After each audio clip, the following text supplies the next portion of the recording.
You can't see it. Okay. There we go.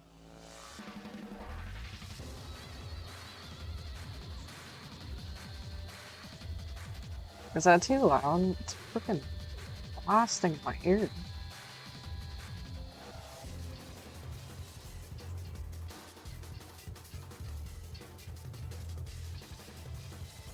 There's this part in the way. Tool, or I don't know how to get rid of it.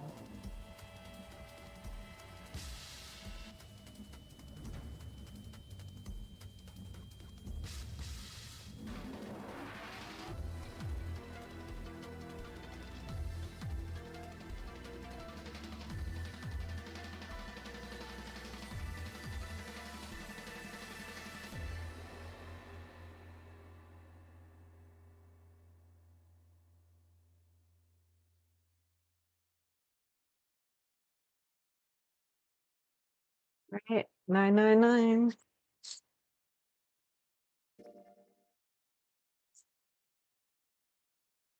Sorry, Monkey Ball fans. Unfortunately, gotta move on.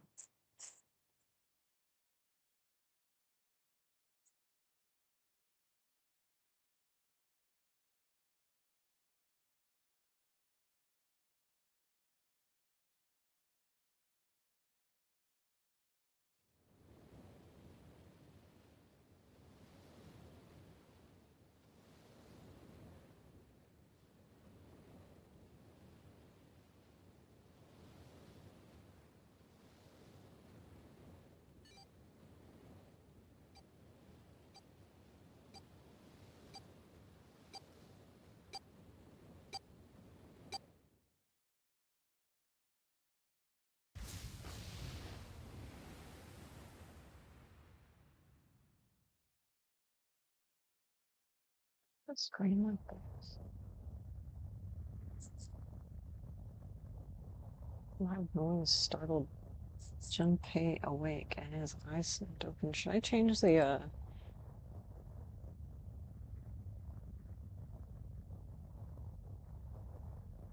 layout of this?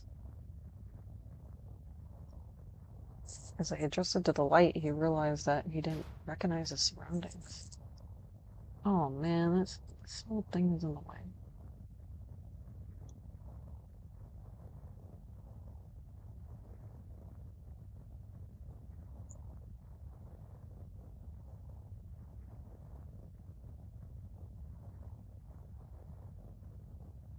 That point. Ow. The crack Junpei's head connected with something metal. He rolled over and threw out his hand to steady himself, but he found himself groping at the empty air. It's a weird thing to say. His balance lost, and his still fuzzy mind struggling to understand what was going on, Junpei stumbled down to the cold, gray floor. Okay, the groping thing. I heard someone like, okay, you know how like when someone like makes something new, like a building, like and it's new, you know, they like build a building, it's new. Someone like I heard this like last week. Someone like referred to it as like conception.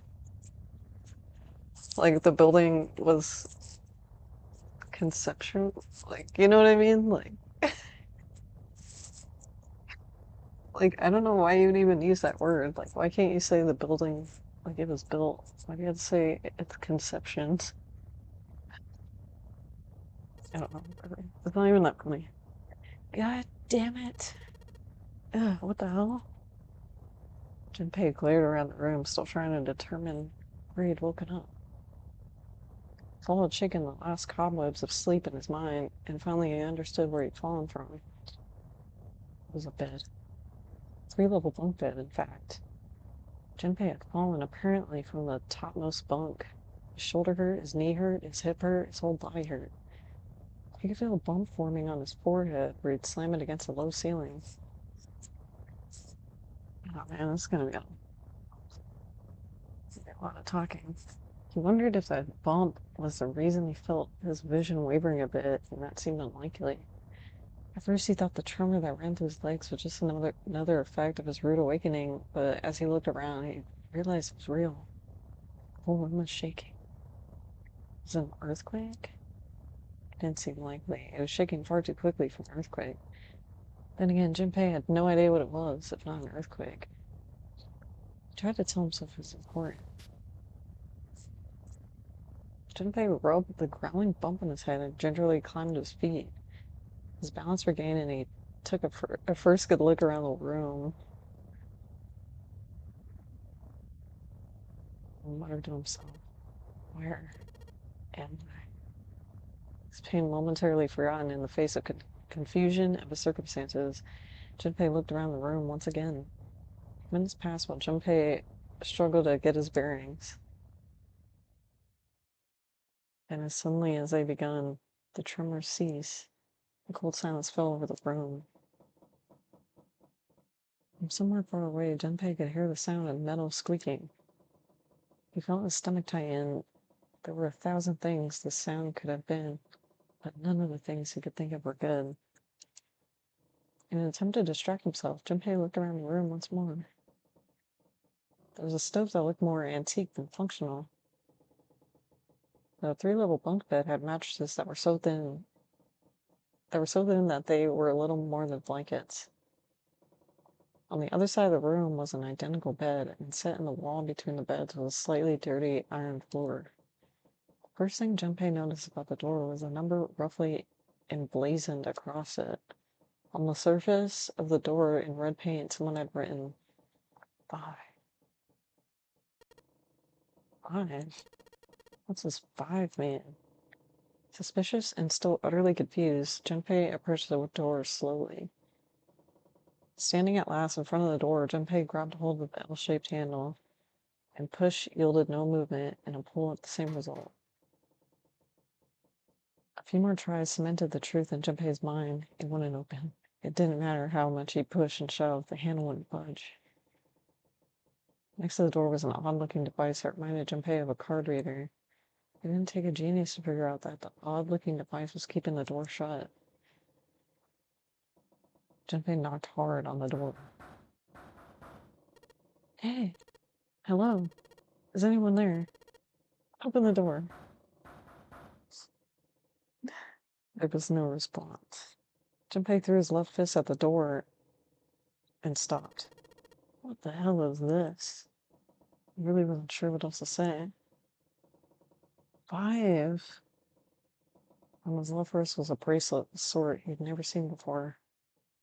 In the center was a large LCD display. It looked like nothing else. So, isn't that Digimon? It looked like nothing else so much as a watch, but it clearly wasn't that. Oh no, it's like Yokai Watch. After all, it showed only a single number. 5. That's the same as the door.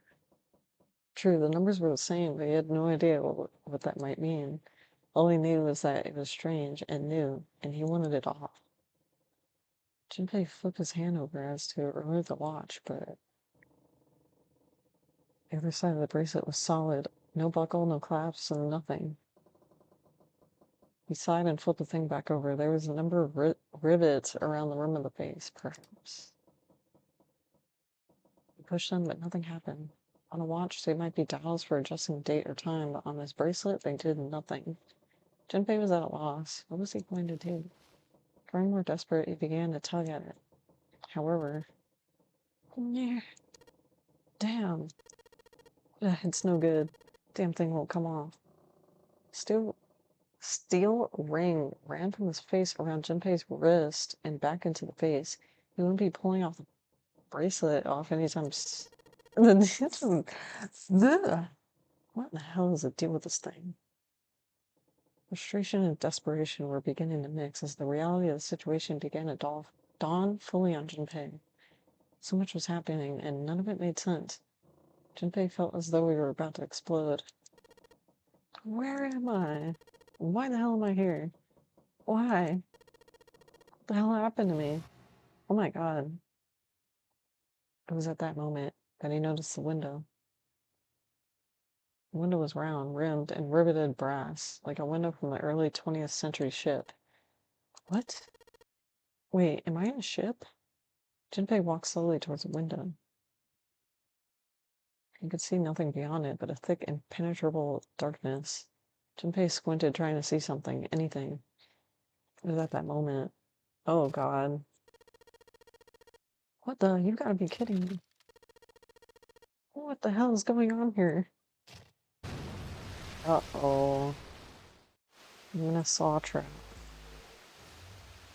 A crack split the glass of the window, and for a moment Junpei stared at it.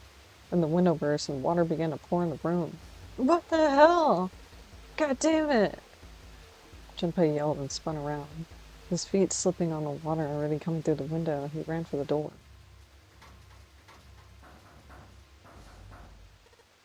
Hey! Anyone! Is anyone there? Come on, if you're there, say something. There was no reply. I might turn this up.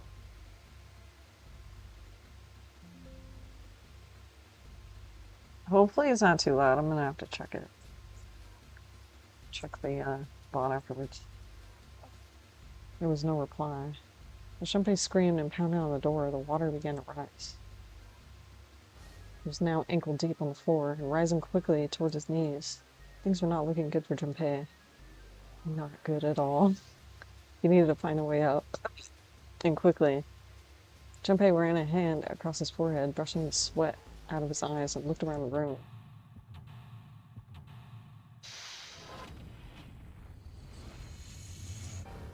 Seek a way out. Okay. What do? Operation's trying to escape. I can't. This is the top part of the DS, I think. During escape, you can move to different parts of the room by touching the bottom screen. As many areas require the very exact selection mechanism. Yeah. During escape, you can touch the background and search anywhere in the room.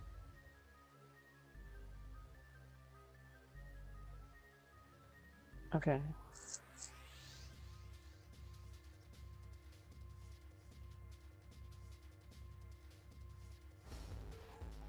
Triangle icon. If I have to use the like A and B and like the D-pad, I'm gonna have to reformat it because I don't know what it is.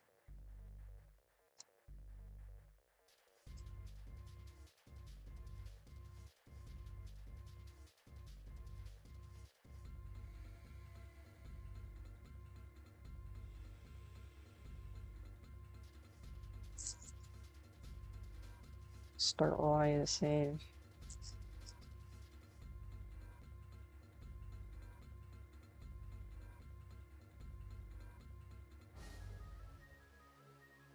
Yeah, it's an escape room.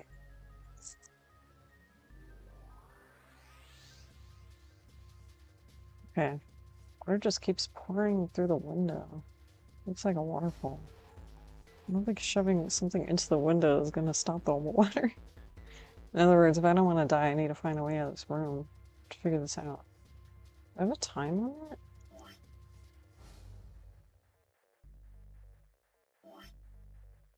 Wait.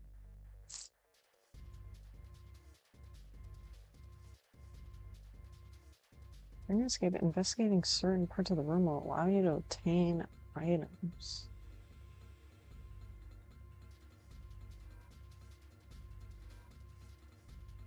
Switching L item. I think I need a... Okay, I think I...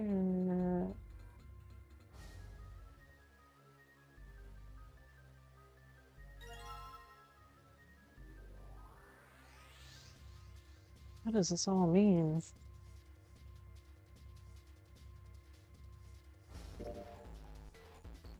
And it's got red and blue. No kidding.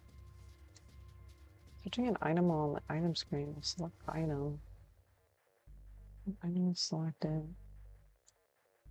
It's like a... What is it called?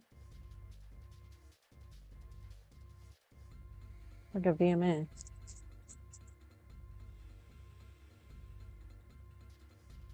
Doesn't got much trouble.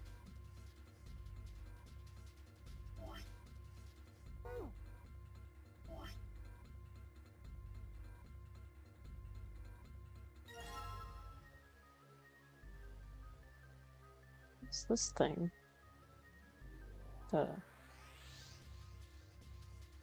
It's the boat I'm on.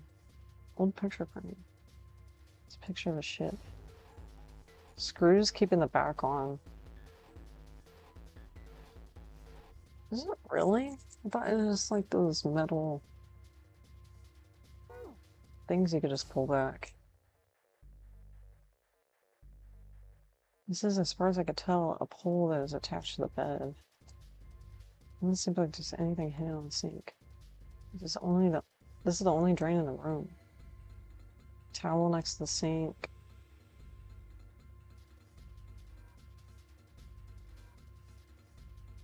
There's a pair of simple chairs next to the table.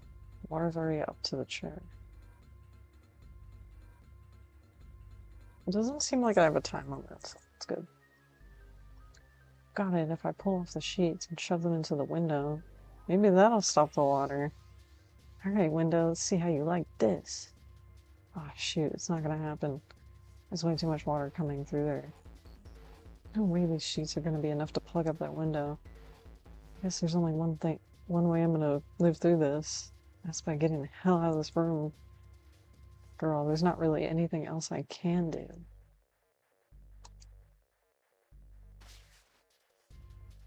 Oh, there's another room.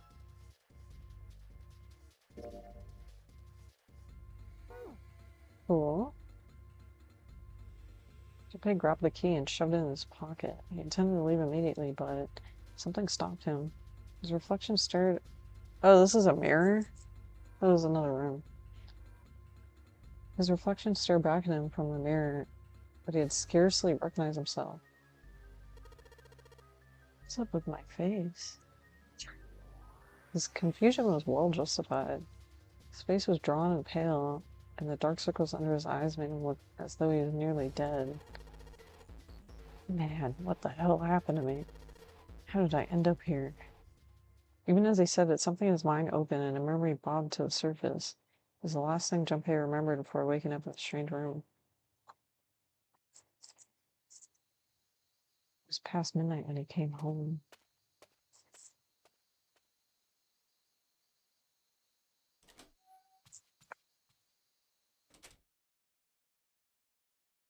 Okay, inside was an apartment, a small one-bedroom affair. See? Using like weird words to describe something. It ran him about $630 a month. Moved into it when he entered college, and so far he's been there for 3 years and 7 months. 3-7. He stepped inside and turned on the lights. The fluorescent lights on the ceiling blinked and flickered slowly to life, as if waking up from a deep slumber. Their cold light illuminated the landscape. Their cold light illuminated the landscape he'd come home to. Okay. Everything was as he'd left it. Magazines piled up in the corner, the textbooks collecting dust, the CD cases covering the floor, the jeans and t-shirt he wore the day before and then tossed on the floor. So descriptive. There's one thing that didn't belong. There was a breeze. A breath of cold night air wafted through his apartment, carrying the smells of autumn with them. The white curtain framing his window swayed gently in the wind. That's weird. Did I leave that open?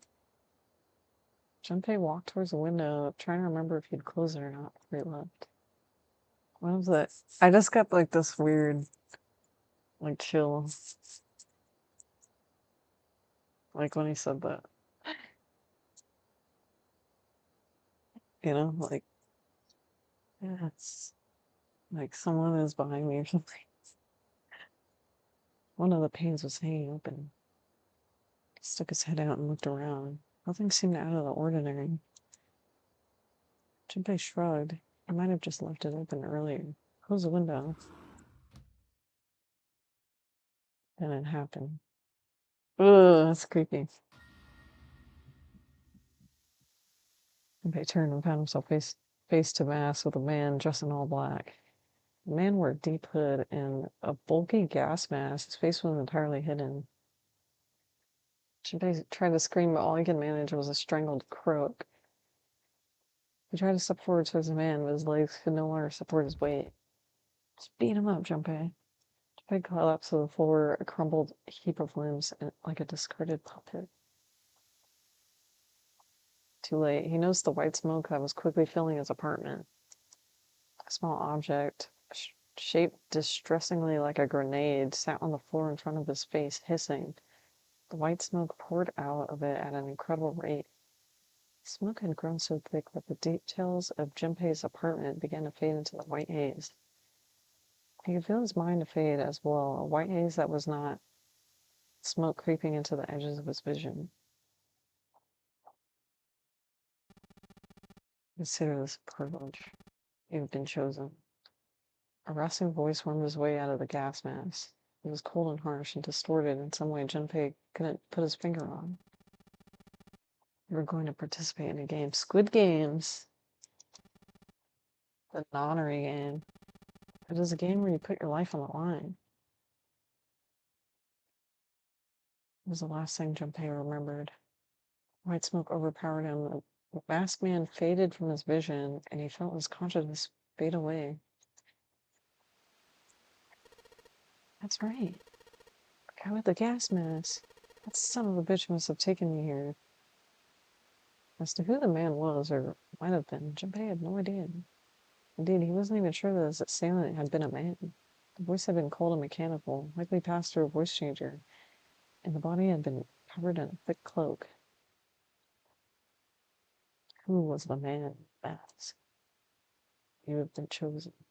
Junpei remembered that much, but what it might mean was beyond him. Junpei had no idea where he was or why he was there. There was only one thing from the memory that seemed important. You're going to participate in the game.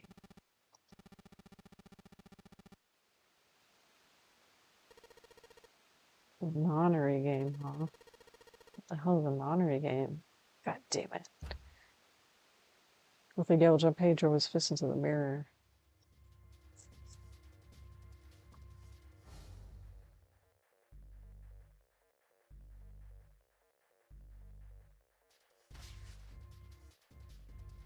And okay. So I already looked here. I'll look at the door. I'll look at the door last.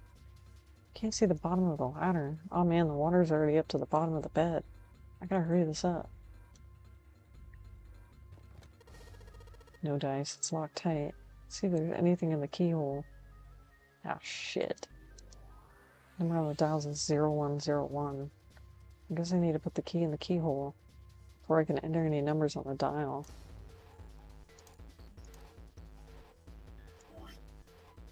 What? How do I use it again?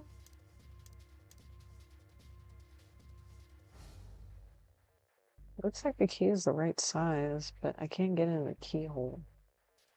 Guess that means I need to find a different key.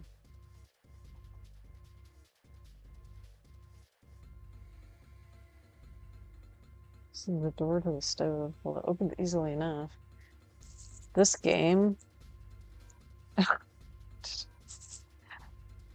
There's a game on DS. It's called, like... It's like I Spy. It looks exactly like this.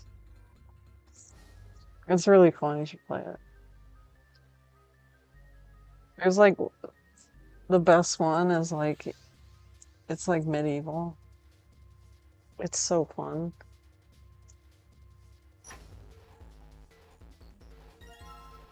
Oh! I got the screwdriver.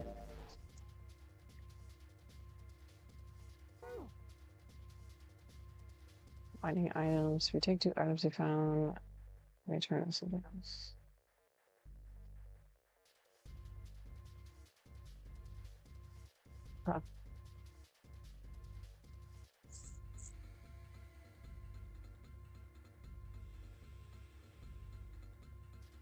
This is totally a stove. Oh, there's the other key. Huh, looks like there's a... Yeah, there's a little blue key in the bottom of this pot.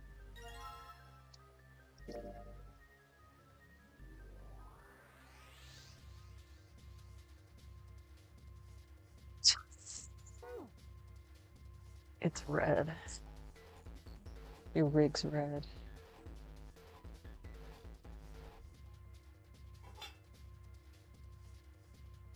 Okay.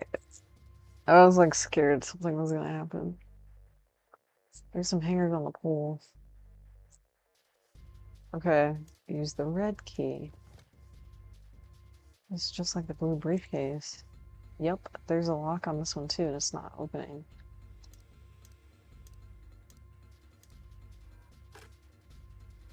Oh, right. Stick that red key in there, it's not opening. In fact, it's not doing anything at all. Alright, I took it back.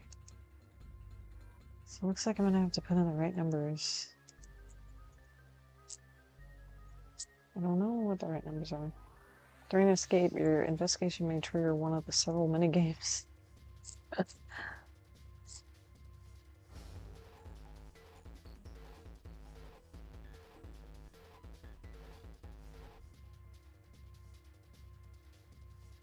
I don't know what the numbers are.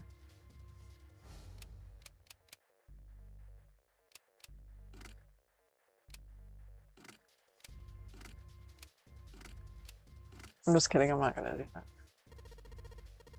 It's not opening, what am I gonna do? I'm just standing around, the water's still rising. There's no point to just guessing randomly. I need to find some sort of hint.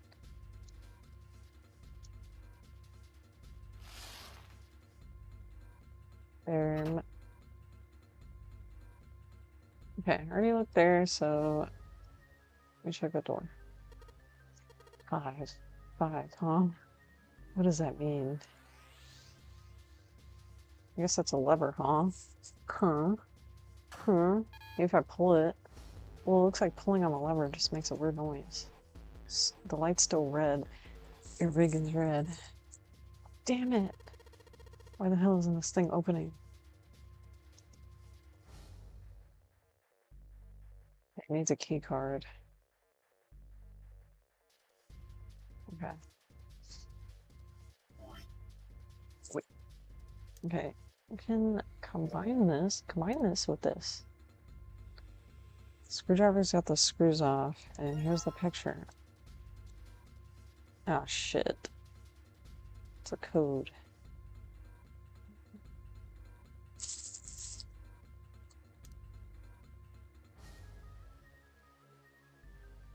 Okay. Square.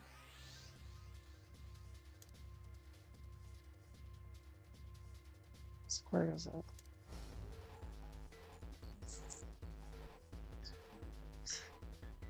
And I just combined it? Combined? Okay. 7. Oh shit.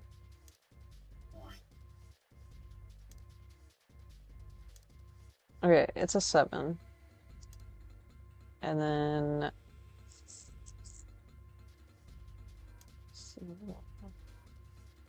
So 4. 7, 4. 7, 4, 6.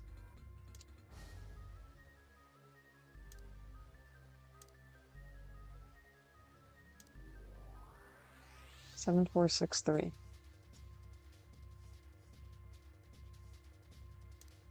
But why is it like this? Why is there an arrow?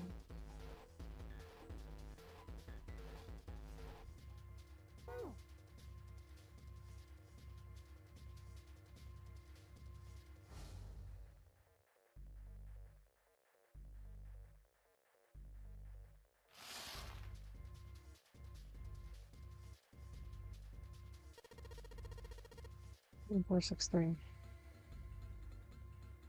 Why are they telling me this again?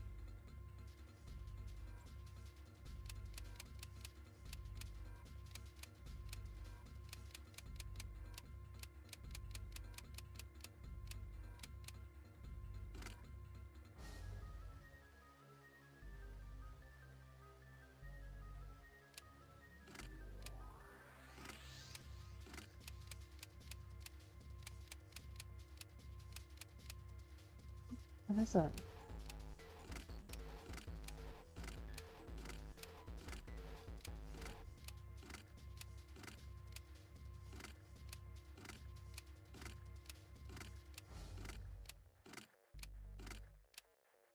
What?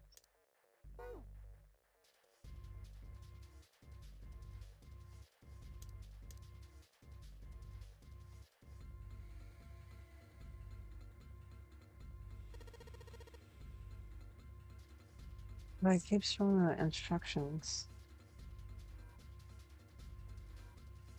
I don't know if it's...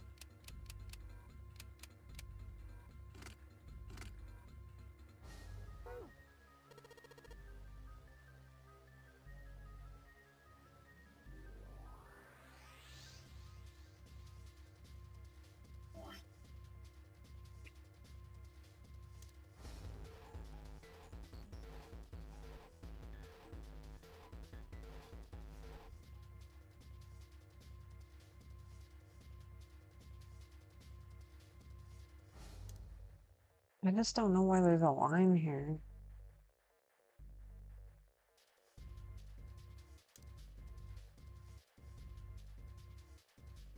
Seven, 4,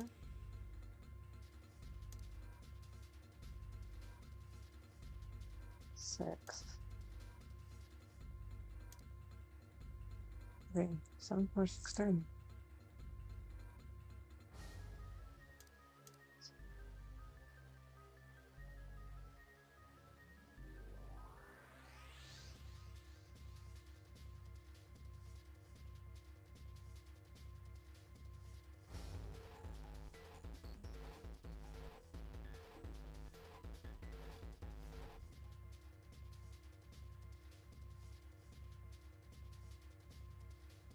Maybe it goes this way?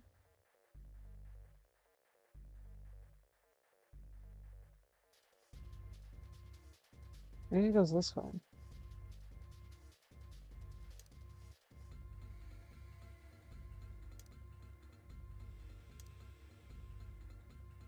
Okay, so 1, 1, 8, 1, 8, 2,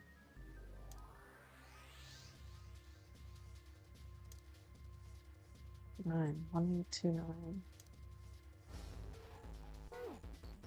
The water's filling.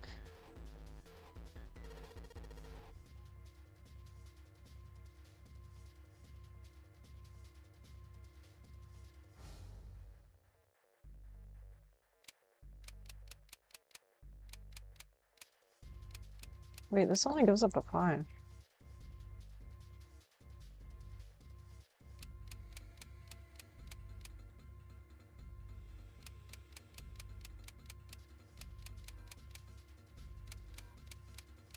That one only goes up to 5.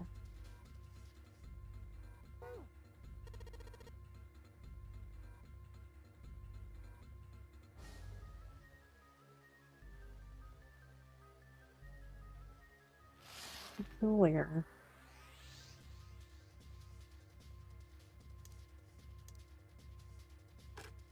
So 1825.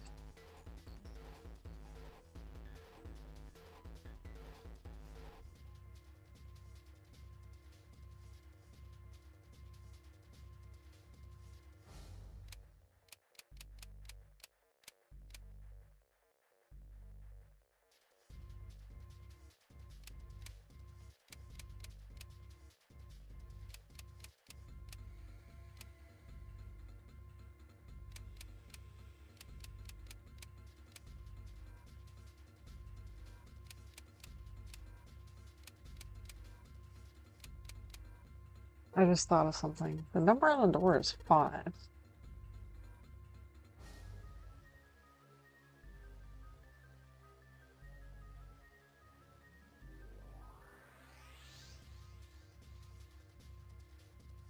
The number on the door is 5, so maybe those are the placeholders.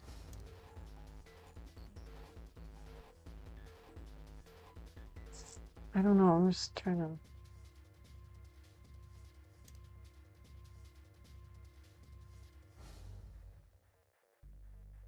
They keep saying it's 5.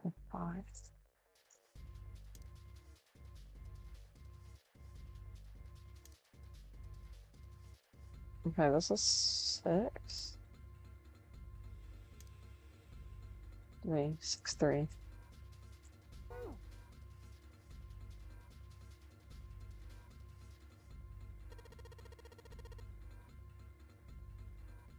Oh god. 6, 3, 6, 3. I'm gonna forget it. Okay, this goes to 5.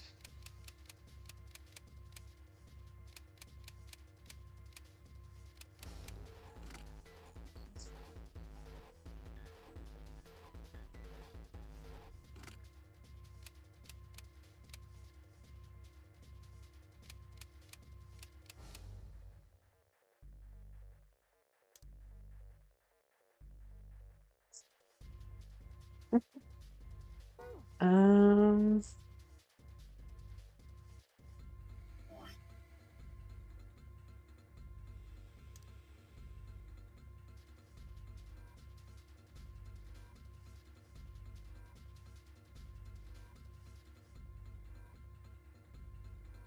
I don't know. The water's filling up fast. Okay, what was this one again? 7. I need to write this down. 7.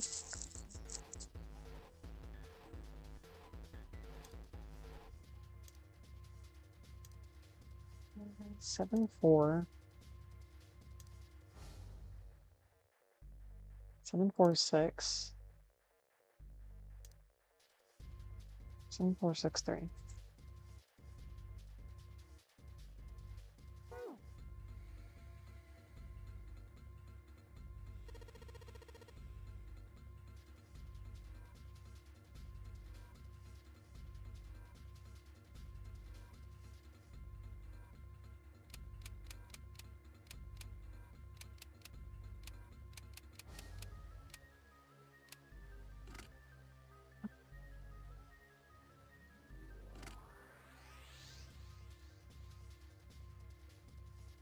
Seven, 4, 6, 3.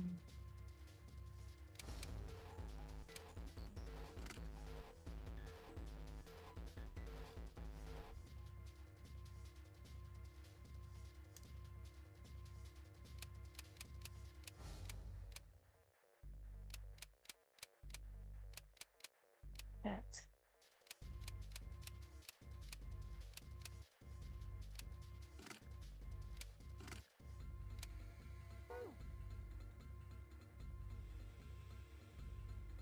Playing in random numbers is just gonna get me nowhere. I feel like I have to do that.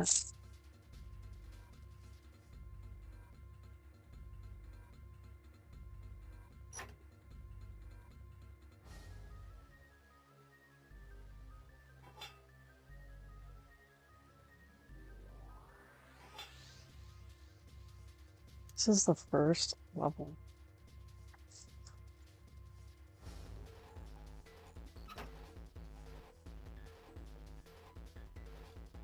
The number on the door is significant, right?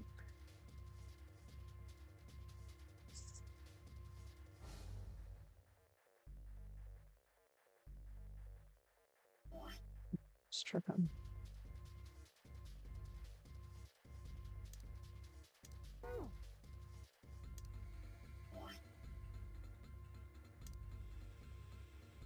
I just feel like it's red and blue.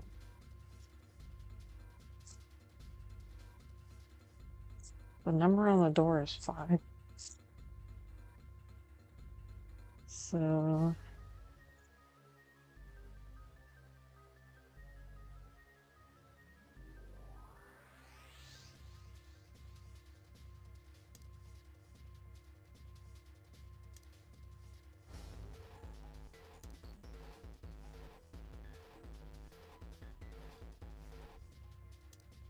7, 4.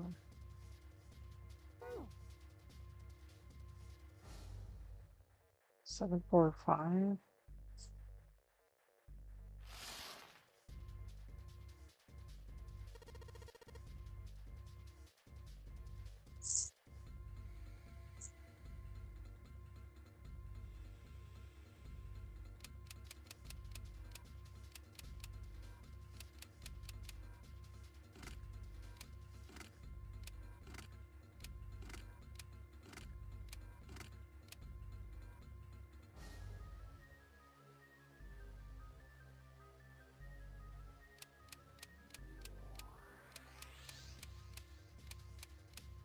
Maybe if I try every number.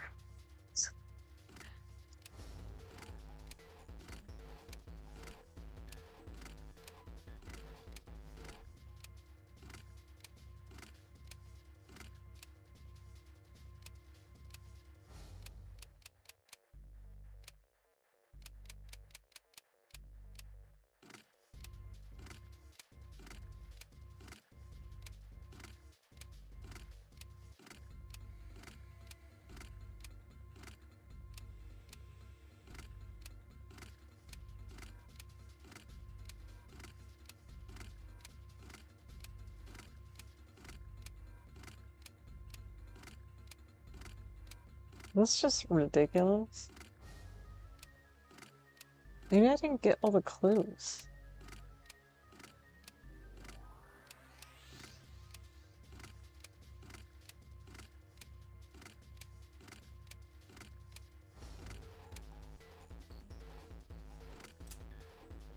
What?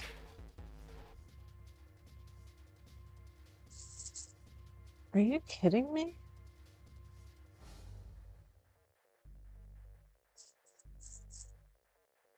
Seven, 4, 8, 5.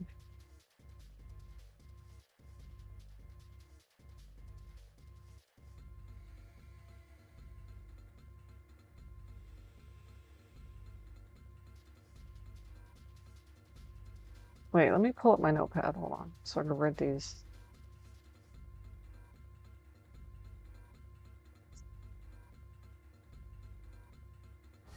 Seven, 4, 8, 5.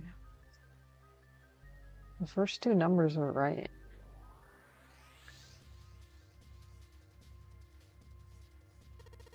Yes, I unlocked it. It's opening. Okay, I got the key cards. There's a number in each one. 1, 2, 3. Okay.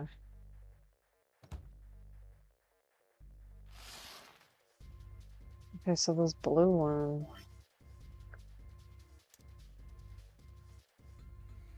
What are these two numbers? So 7, 4.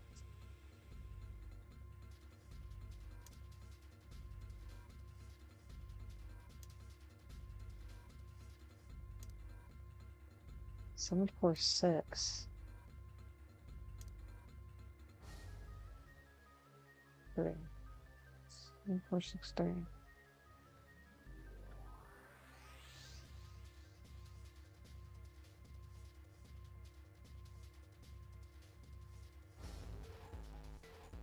Maybe it's if you turn it around.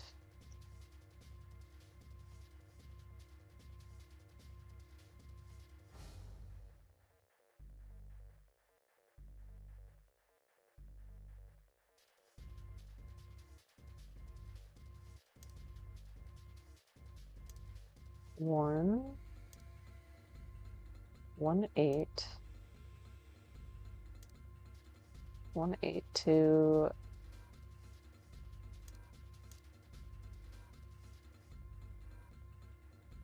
1, 8, 2, 9.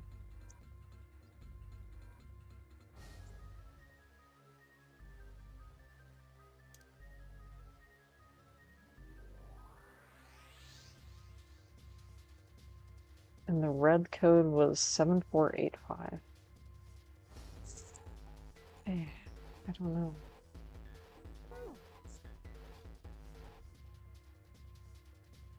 Doesn't make any sense.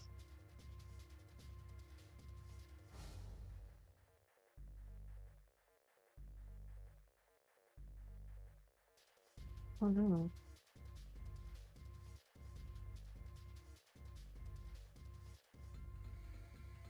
Okay, so this code, I'm gonna do exactly what I did with the red box.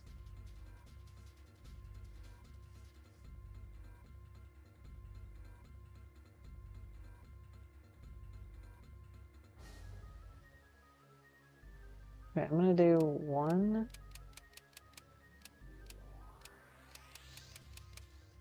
Can't do 8.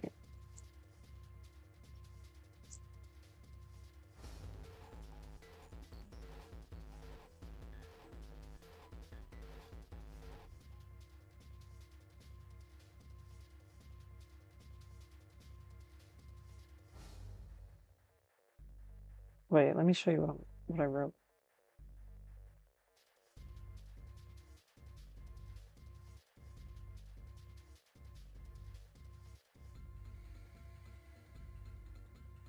Wait, hold on.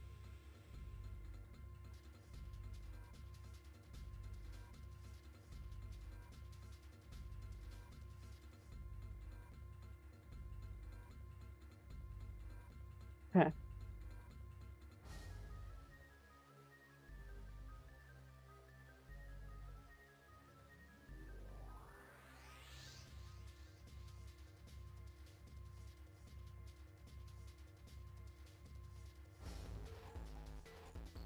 Well, the red code was 7485.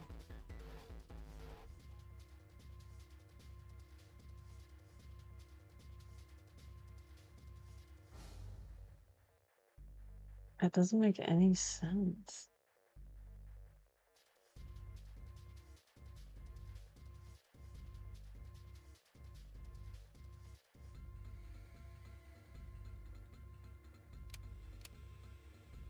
Okay, what should I try? 2-9? Oh, this only goes to 5. So maybe it's...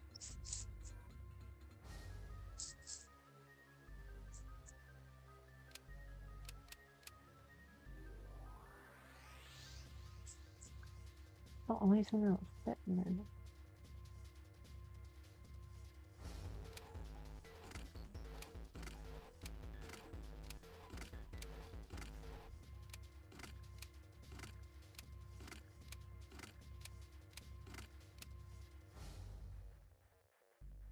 Shit.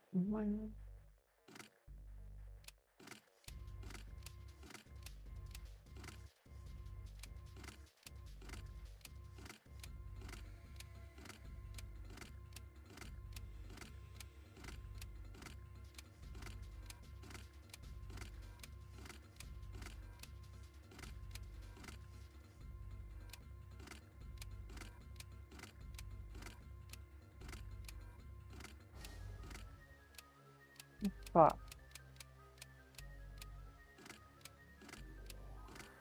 The code makes no sense.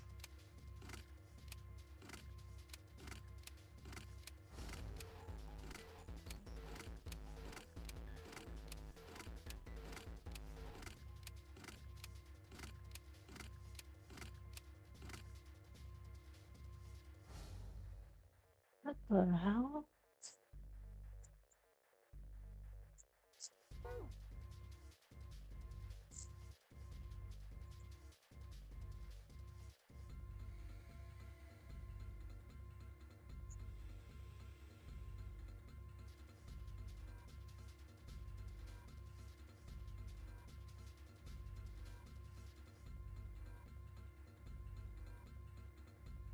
Just don't know where they got the 8 and the 5 from. Because the 5 isn't even on here. At least I don't think so.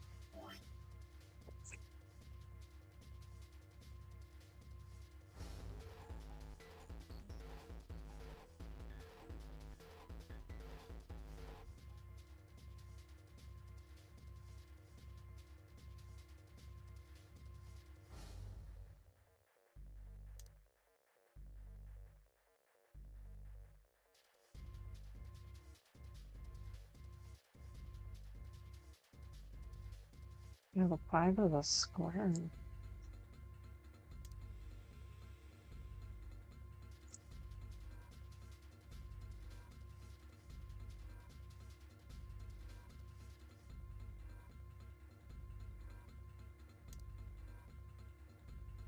The hell? The hell? The hell?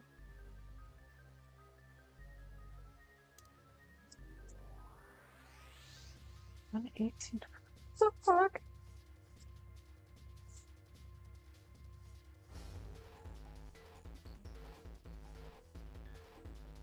Water's filling.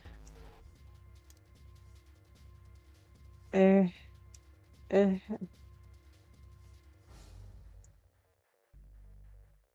The only thing that the 5 could have came from is...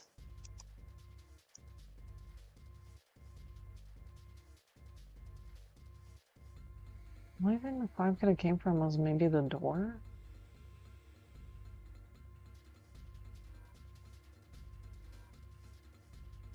Know what I'm saying?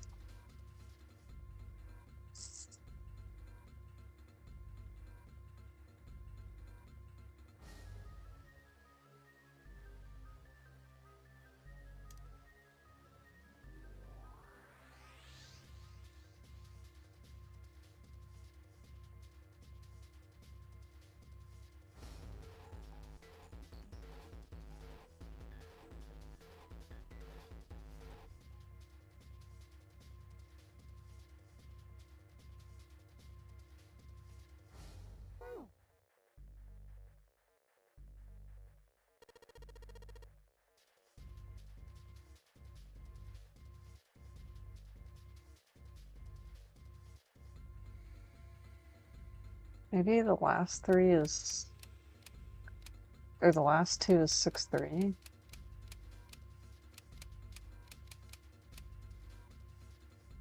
And then... This one only goes up to 5. I don't know, maybe the... Maybe it's...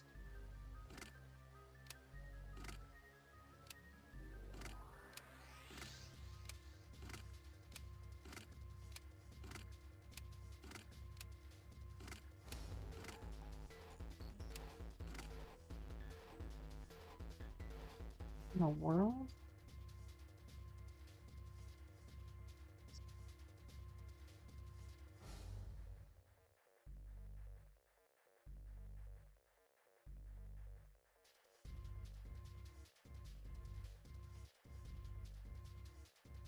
Yes.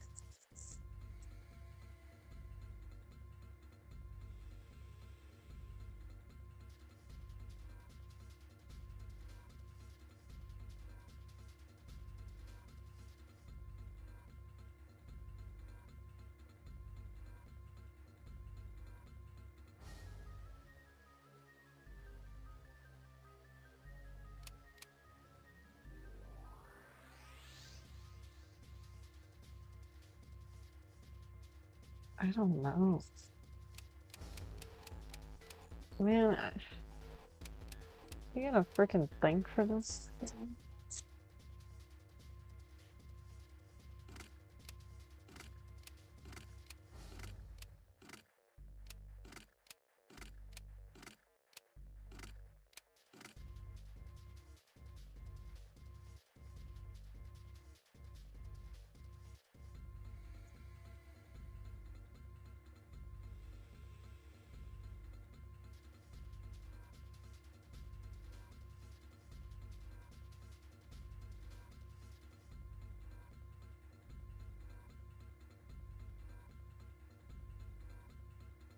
Okay, so 7, 4, 6, 3. 6 minus 2 is 4. 9 minus 3 is 6.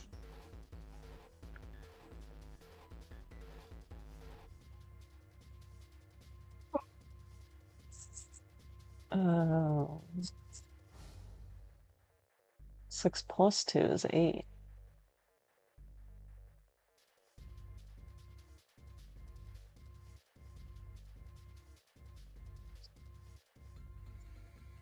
One 8.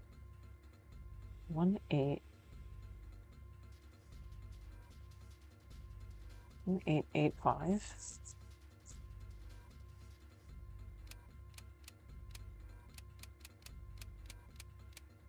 Can't do 8. What the?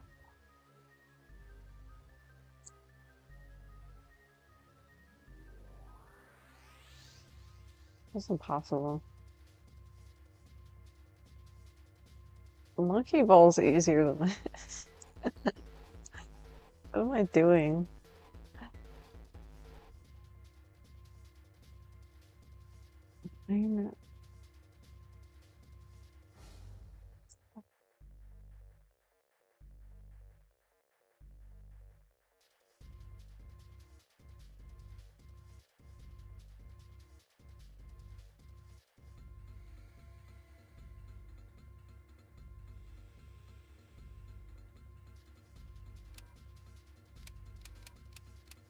Okay, the thing that's tripping me up is like these can go only go up to 5. These last two.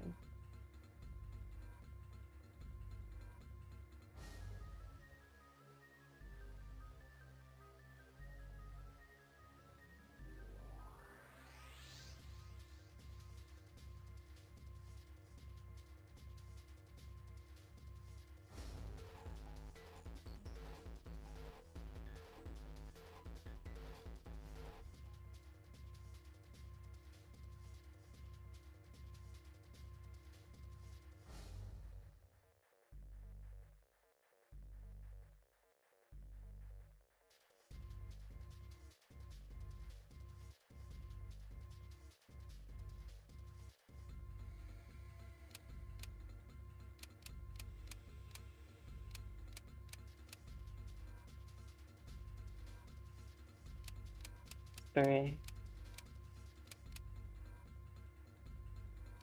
Alright, I'm gonna try it for this.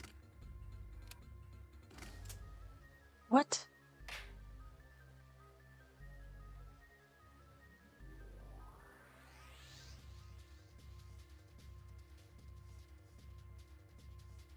Oh, 0263.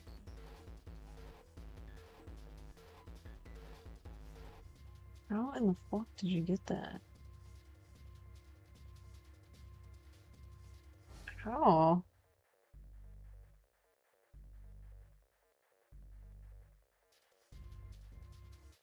I think, you know what I think it is? There's no, this is like a waste of time.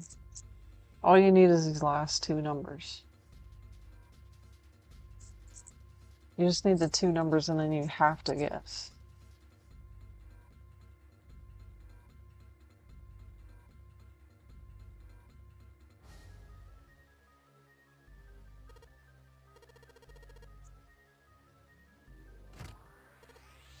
Yes. It opened. Looks like there's something in here. What is this? File? File stream.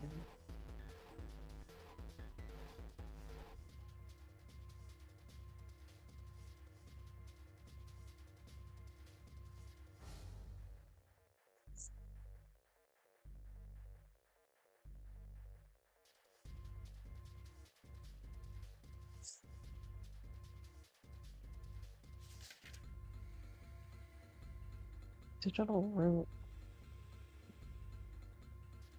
Compute a digital root with the following steps. First, add all the numbers in question to one another. Is it saying this?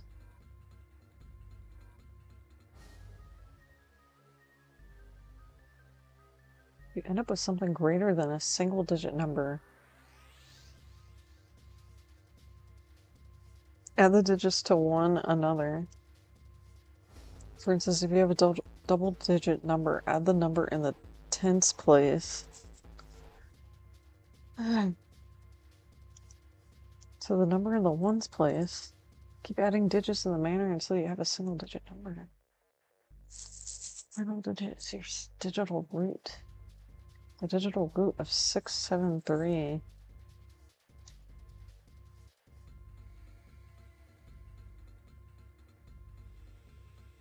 Oh, I think that makes sense. 6 plus 8. 6 plus 7 plus 8. It's 21. It's double digits, so you add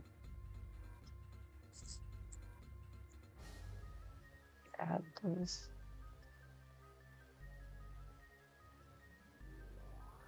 The digital root is 10. Okay, it's 1.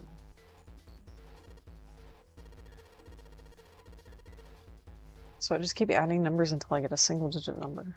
Oh, looks like there's something on the back of this thing. Notebook, a pen, a calculator, and a stack of key cards. Okay, cool. A number written on each card, 6, 7, 8. This one was 1, 2, 3, right? 1, 2, 3, 6, 7, 8.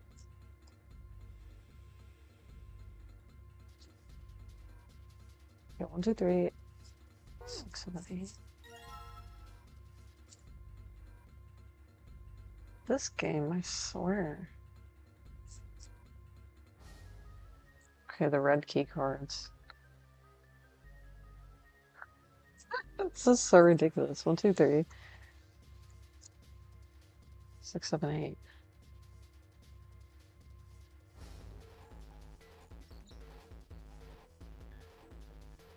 Alright, here we go. Let's do it. We're doing it. We're freaking doing it.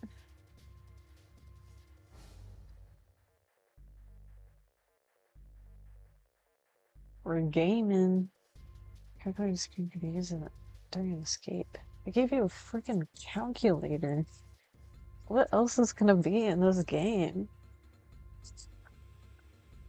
I'm not trying to do math. During escape, you can access it by pressing Y.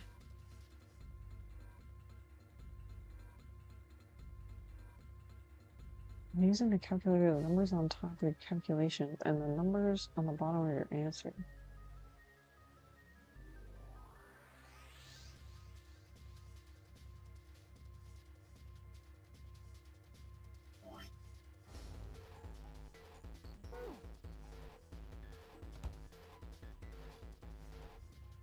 Okay, this is the only thing left in the room, I guess.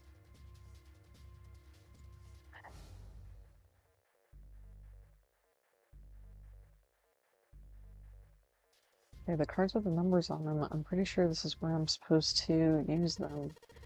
Alright, let's slide this card and see if it works.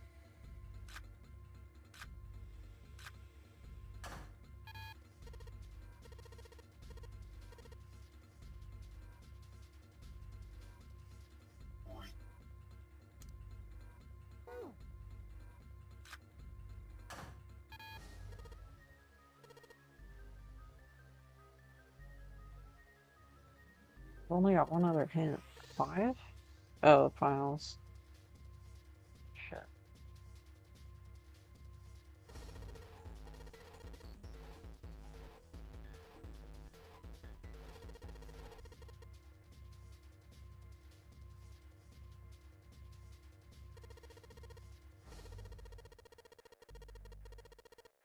Are you fucking kidding me?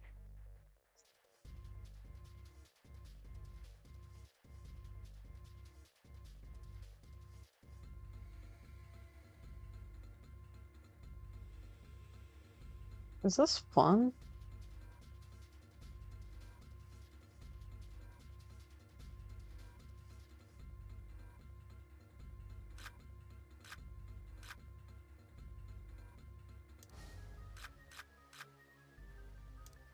I don't even have to do math.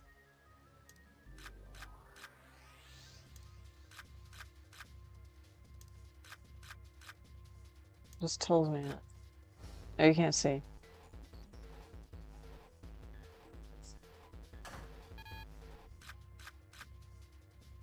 Look, I don't even have to do it.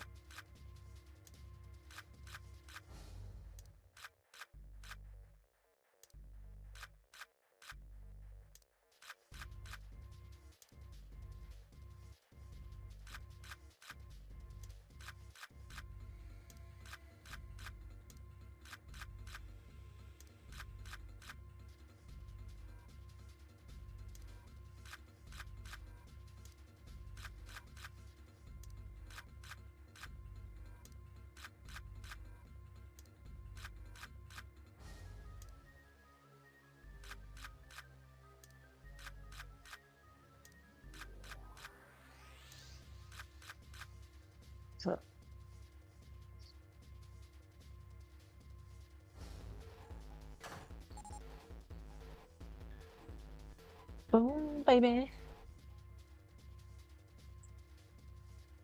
All right, I think this is gonna work. There we go. That's a new noise. Huh? Did it just unlock? Well, that light was red. The rig is red. No doubt about it. There's nothing keeping me in here now. Time to go. Yep. Ooh, I like that. Some Resident Evil shit. You found it.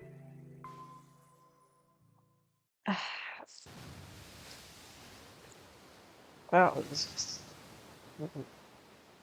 accompanied by a wall of angry water. Junpei shot out of the room and into the opposing wall. Gasping to catch his breath, he looked around. He was in the narrow hallway. Water that followed him out of the room was rapidly pouring out of the door, followed quickly into the hallway and slamming to the front of the short flight of stairs. Just 5 steps, in fact. And at the top of his short staircase, a door, another door. Junpei leapt up the stairs straight for the door. The door burst open and Junpei exploded out of it, only to freeze in his tracks. What other possible response could there have been to what he saw?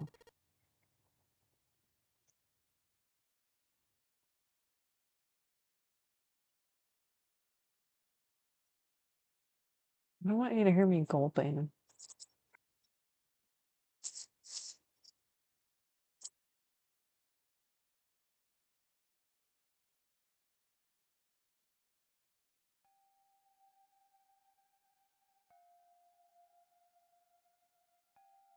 False floors stretch out before him, ornate staircases rising up from the edges, each one of them equidistant from the others. Stairs and pillars of solid wood and Art Nouveau embellishments and decorations cover the wall and pillars. It looked like nothing so much as the entrance to a luxurious mansion from the early 1900s. Junpei couldn't help but wonder, was he really in a ship? That's what the Titanic looked like, right? Water quickly filling the hallway behind him suggested that yes, he was. As he looked, a fresh wave rolled out from the room he'd been, gathering speed as it moved towards the stairs. Yeah, that's what I thought. This is totally a boat. What the hell? Uh-oh. Shit. Shit! Junpei spun around, his wet shoes squeaking in protest on the polished floor, and ran toward the tremendous staircase in front of him. C deck. Alright.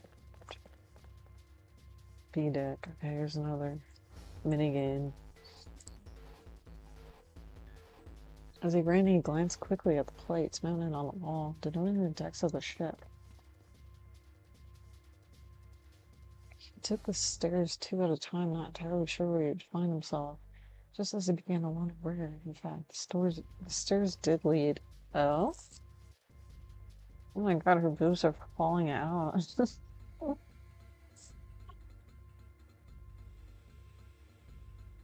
Junpei saw another person out of the corner of his eye. He stopped short, nearly tripping over the next stair, and looked. It wasn't just one person. On the landing of the lift of the stairs, there were 4 people staring at him. I'm kind of hungry. I want to make a sandwich. On the landing to the left of the stairs, there were 4 people staring at him, and on the right, 3 more. As told, there were 7 of them. It's literally Squid Game. It looked as though they had been on their way down the stairs. They stopped short when they saw Junpei. He'd done the same, of course, and now they had stood there, staring at each other. Junpei couldn't move, one foot placed awkwardly on the next step, in the middle of his stride. That's funny. I gotta use that. The second interaction only mattered of seconds. The woman spoke to Junpei, and time began to move again.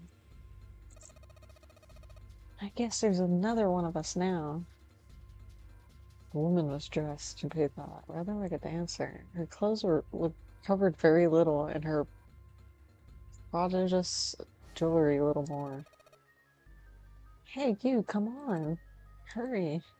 That's your dream girl? Thought I was your dream girl. With no further ceremony, she ran straight past Junpei and towards the door behind him. The sudden proximity of a woman with such striking assets left Junpei momentarily stunned. But the others wasted no time and quickly followed the strange woman. First to pass Junpei was a young man with silver hair. He threw a quick glance in Junpei's direction as he ran, muttering, One of us, huh? Following him was an older man, his face calm and without fear. His soft wrinkles sprouted from his eyes, and he came close enough as he passed for Junpei to see. I don't know. It's not making any sense. Okay, his composure and shock of hair struck Junpei as rather like of an elderly lion. Wake up won't do you any good. There were two doors, but neither of them were open. The next to speak was a girl with pink hair and a high voice. Come on! Aren't you coming? You gotta hurry. Her hand was wrapped around the wrist of another man. His eyes were closed, almost as though he were sleeping. His features were graceful, almost serene, and he was dressed rather elegantly for someone his age. Something about his posture seemed very refined, and Junpei couldn't help but feeling he was noble and dignified. He'd certainly never seen one, but this man seemed like what Junpei had always imagined a prince would be like. It's 9 of us, then. All of the cards are in hand. Junpei opened his mouth to ask what the other man had meant. The girl with pink hair rushed past him and they were gone. He turned just in time to see 2 more people running towards him. One of them had hair like a bird's nest.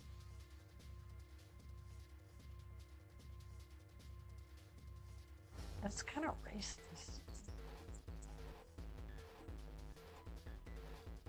Ew. It looked as though a stiff breeze might topple him. And the other was a veritable mountain of a man. The scrawny one said nothing and scuttled past Junpei as though he were running from someone. Hey, what the hell are you doing just standing there? Didn't you hear him? The doors on A deck are no good. We gotta check the doors on B deck. Got it? Now go. Before he had a chance to respond, the man laid a massive hand on Junpei's shoulder. With no more effort than Junpei would have used to brush aside a fly, the man shoved him out of the way. What in the hell happened to this thing?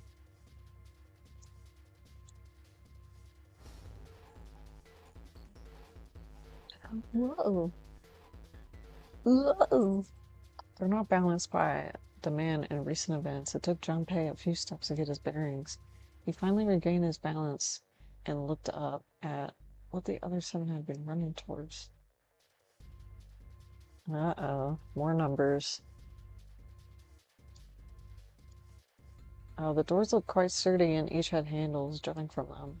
Written across the surface of each door was red paint. Was a number. The door on the right had a 4. The one on the left had a 5. They're the same. The guy Junpei had decided to call Silver was mumbling to himself. The room I woke up in had a number on the door just like that. You too, eh? With an arched eyebrow, the lion looked over at Silver. My cell was the same. Oh, oops. A number upon the door. I opened it, ran down the hallway, and found myself in a rather grand room, full of stairs, as I suspect did the rest of you. It was as though the floodgates had been opened. They all began to talk at once. Me too. I did too. Yeah, don't have the number on it. It soon became clear that each of them had awoken in a room with a locked door, solved a puzzle, and then they ended up in the same room, almost as though they'd been guided there. Yeah, we all saw the same thing. That's not important. You need to hurry. Yeah, I think I don't know that, lady. Before the dancer had time to finish, Silver was already running. He grabbed a hold of the door lid with 5 and pulled. However, fuck, it's not opening. This damn thing won't even budge. Move. You're in the way. Mountain grabbed Silver's shoulder and tossed him aside.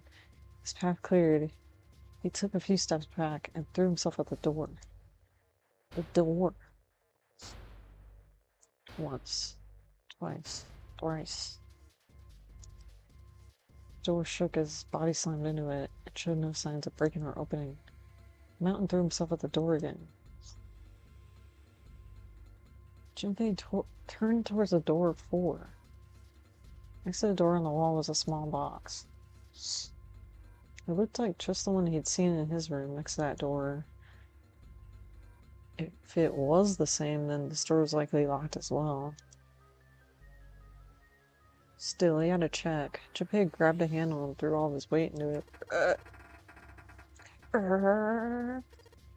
It was locked as tight as the door next to it as he suspected. Damn it! Junpei punched the door. It did not respond.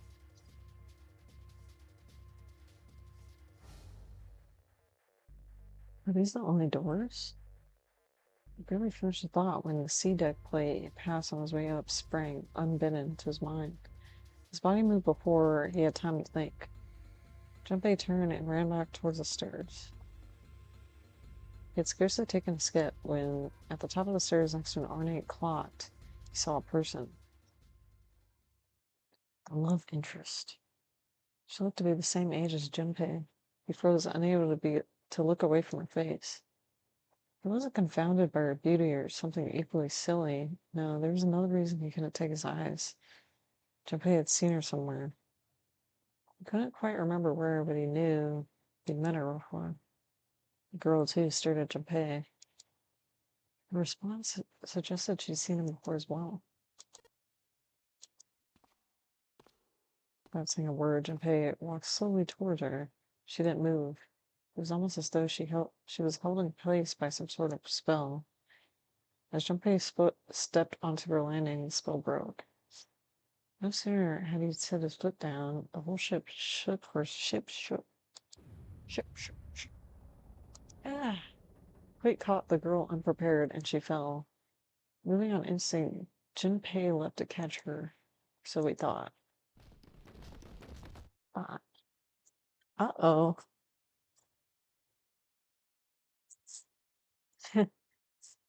It's this trope. The face was far closer than it should have been, mere inches of his own. He was flat on his back, and she had landed squarely on top of him. The girl seemed as confused as he did, and her face suggested she still hadn't fully recovered from seeing him. It's like she's looking at me. For a moment that seemed to stretch for a very long time, they stared at one another. The ship stopped shaking. Everything else was quiet. Water could only be heard from the bottom of the ship, lapping faintly at the walls and ceilings, but eventually that faded as well. Silence was complete, a thick, muffling blanket. At last the girl opened her mouth. Oh my gosh, is that you, Jumpy? Jumpy. Her words echoed through Junpei. I can. Why hadn't he realized it before? The girl was it's Akane Hiroshiki. She and Jumpy had been friends in childhood. They had gone to elementary school together for 6 years. But what was she doing on the ship? Junpei. Akane. Soft eyes were only inches away from his own. He could feel the warmth of her face. Feelings he had thought long forgotten began to work their way to the surface. Aww. At that moment, speaker cracked. She's gonna die, isn't she?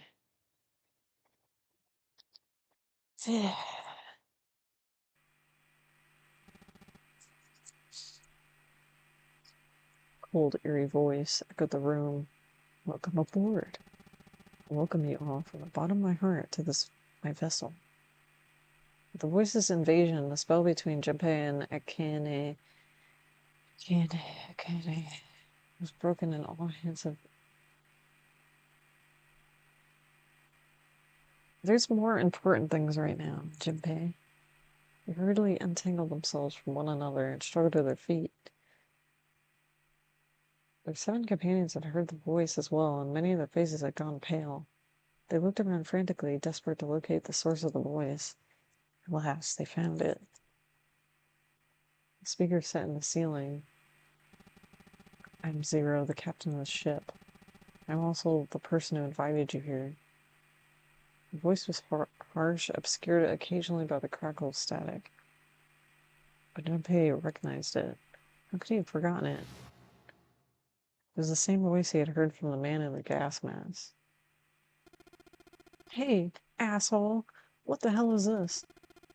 Come on out here, I want to get a look at you. What do you mean to do to us? I mean, to have you participate in this game. Some of you I know are familiar with this game. Nonary game. It is a game where you will put your life on the line. Nonary game? What the hell is that? The voice continued, implacable. The rules of the nonary game can be found upon your persons.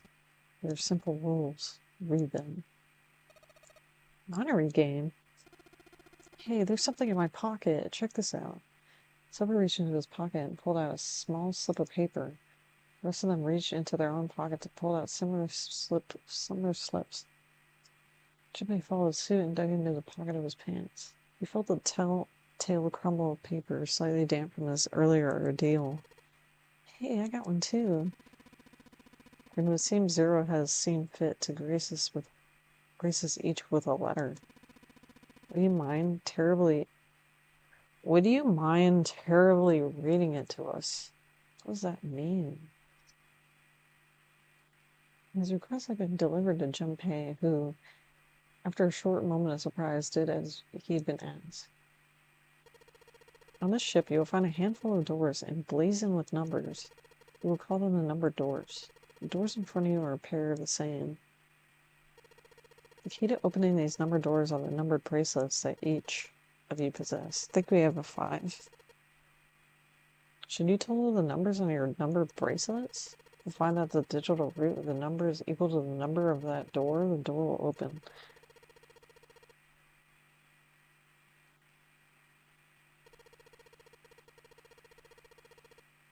Uh-oh. It's Squid Games.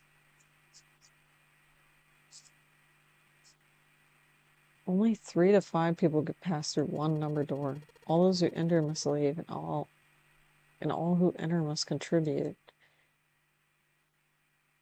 Bracelet. Jumping figured had to mean the bulky thing on his wrist.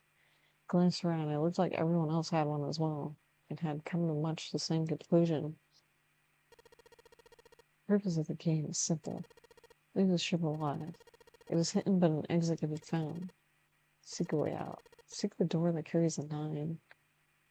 Junpei had reached the end of the letter. There was a long moment of silence, and then the speaker crackled a light once more.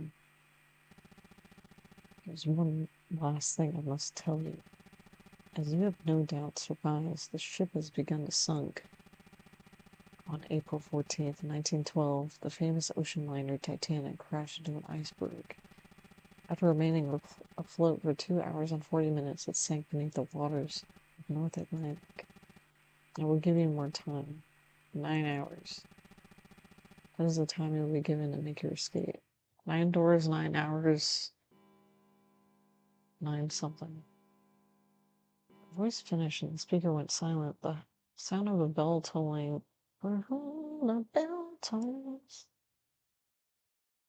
It came from the dance hall adjacent to the stairwell. It took those assembled on the stairs mere moments to trace the sound to an antique clock embedded in the wall. 7, 8, 9. 9 doors, 9. The sound of the 9th bell faded away, the 10th never came. That meant the time was 9 o'clock. It was like 9 o'clock in the evening. Junpei had peered out the window of the cell. He'd seen nothing but blackness. It had to be nighttime. If that was the case, they would need to escape at 6 a.m. Now is the time. Let our games begin. I wish you all the best of luck. Speaker went silent and did not speak again. Ooh, I'm hungry. Can I make a sandwich?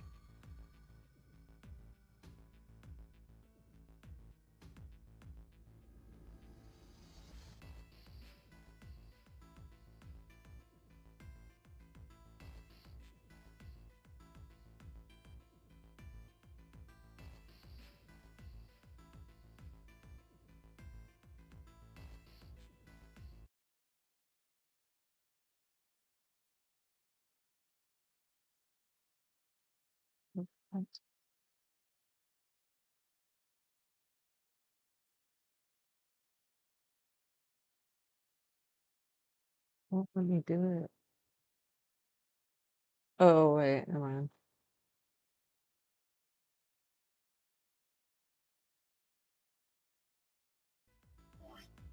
Yeah.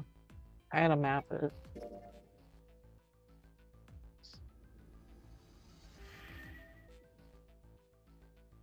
Okay.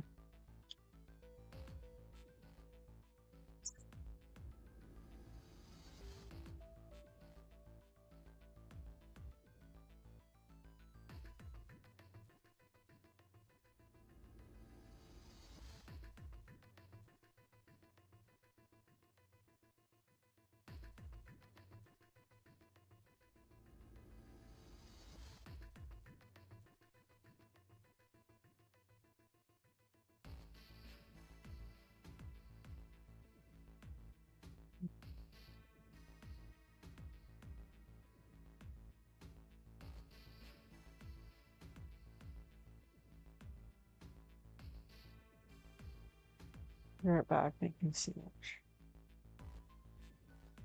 Cool. Get a sandwich too.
Okay, assuming there's gonna be a bunch of math in this game, gonna probably need that notepad.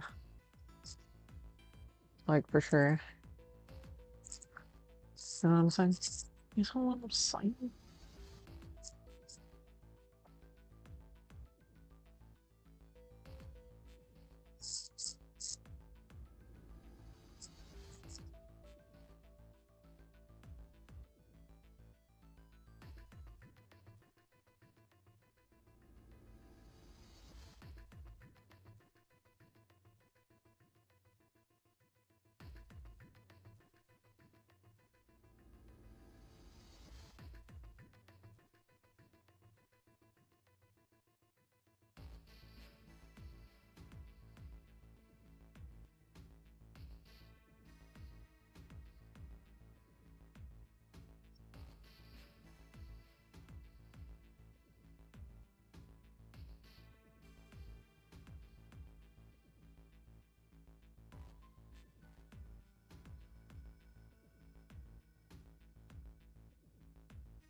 Getting all this in order.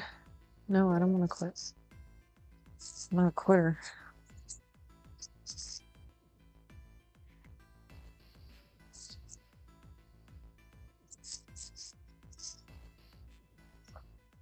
It's time to lean back now. And do the rock away.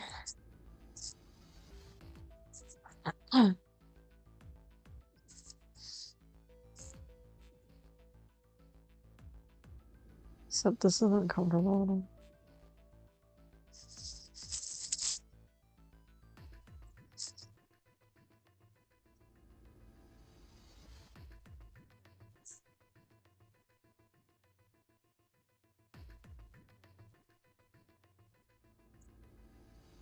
Come on.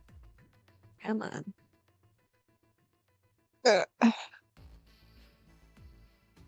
Silver yelled at the speaker with the language course enough to embarrass a sailor, but the rest of Junpei's companions were silent, deep in thought.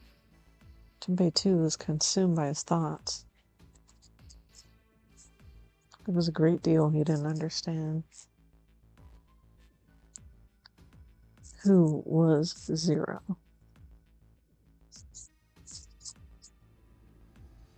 What was the non-honorary game? Oh my god, whoops. Why had he chosen to make him part of it? Was he a criminal who took delight in playing with his victims? Did he have some other purpose? Why had Junpei had been chosen as part of this insane game? Why had any of them been chosen? One question was foremost in his mind. Hey, they hadn't seen one another since elementary school. Can it?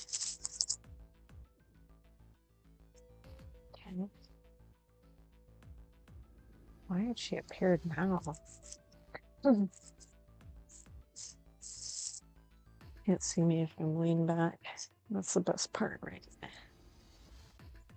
Just kidding. Not really. That seemed impossible. There had to have been a reason. I didn't know what it might be, but there had to be a reason.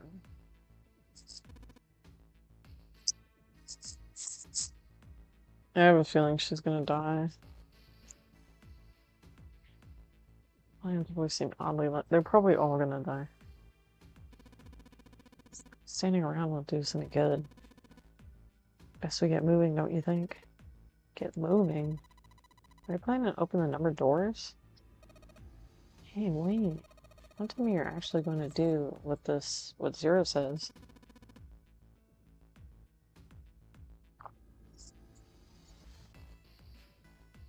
Ryan shook his head, mildly annoyed, saying let's find another way. After all, we haven't really examined this place yet. We?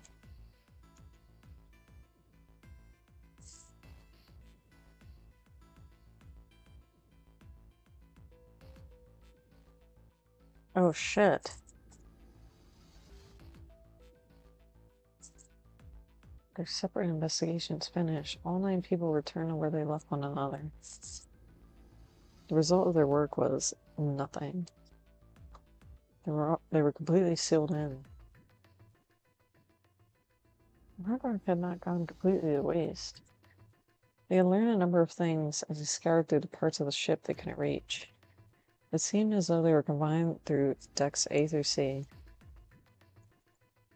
C deck was far down as they would be able to go. However, the reason being,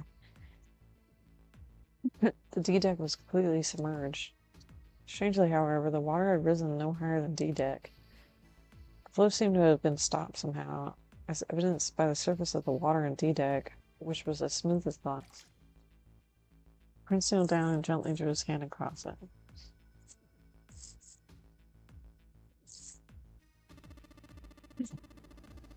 Oh my god.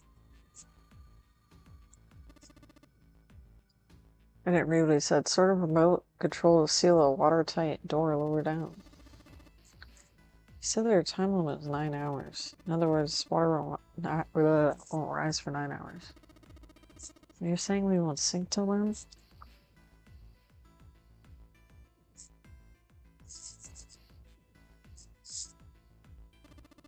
Well, that may be a little too optimistic.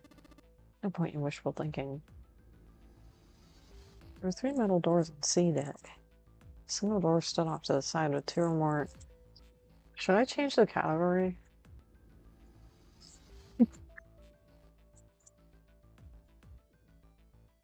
I wish you could add like 2 categories. 9 door, 9 persons, 9 hours, 9 persons, 9 doors. This is a mature rated video game that may not be suitable for some viewers.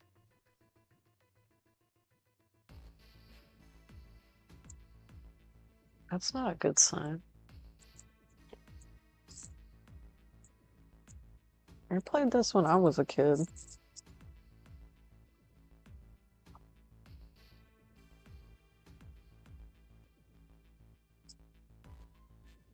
Okay, it's changed.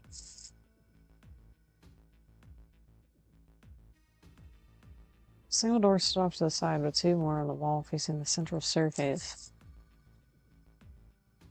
None of them had numbers or verification devices. They were, however, locked like the other doors. No matter how much they pushed and shoved, the doors refused to move. The mountain and the lion threw themselves against them a few times, but to no avail. The door in the back had a keyhole. Just above it was a strange mark in the shape of a circle surrounding the dot. Why are they explaining it like that? It's so weird. There were 2 other doors on C deck as well, but it was clear they were elevators, as each had a button next to it with an upside-down triangle. I tried pushing the button. Like, instead of that long paragraph, they could have been like, it was an elevator door. That's it. I tried pushing the button. Response. Apparently there was no power in any of the elevators. To the left of the elevator door was a card reader.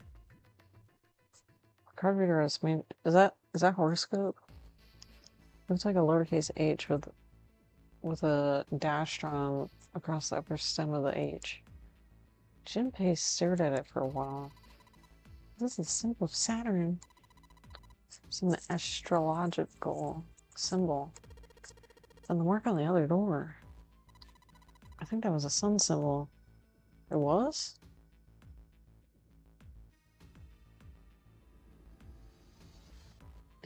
They had seen the same symbols on A deck.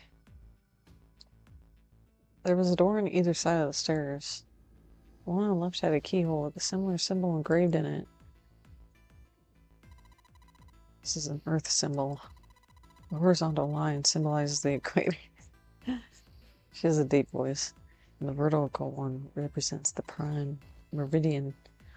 Junpei looked at the ceiling. There was a great circle cut in it, perhaps for a skylight or a glass dome. It had been filled with the gargantuan metal plate. The metal looked very solid. Anything short of an explosive charge was unlikely to damage it. I think I got a seed in my throat.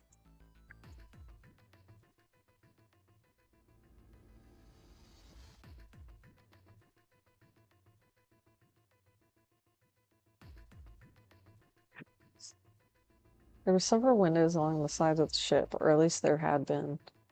They too were covered with metal plates. In other words,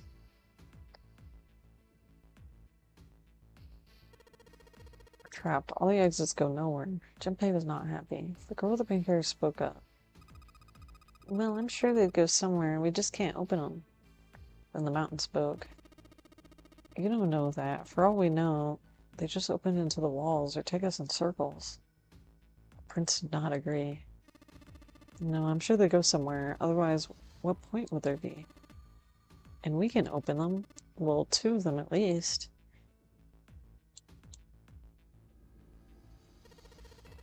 I mean the numbered doors. All eyes turned to the doors with the numbers on them.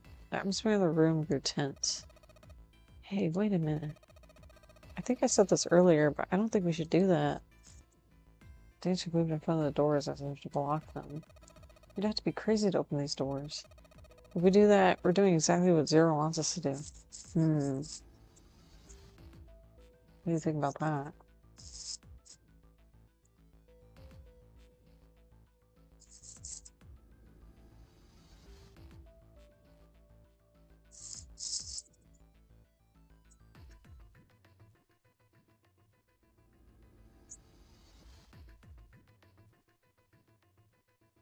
Only everyone began to speak at once. I agree. I don't. That's a terrible idea. Uh-oh.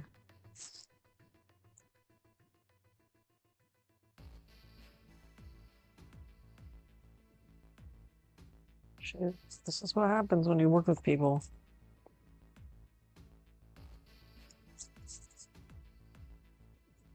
No, jeez.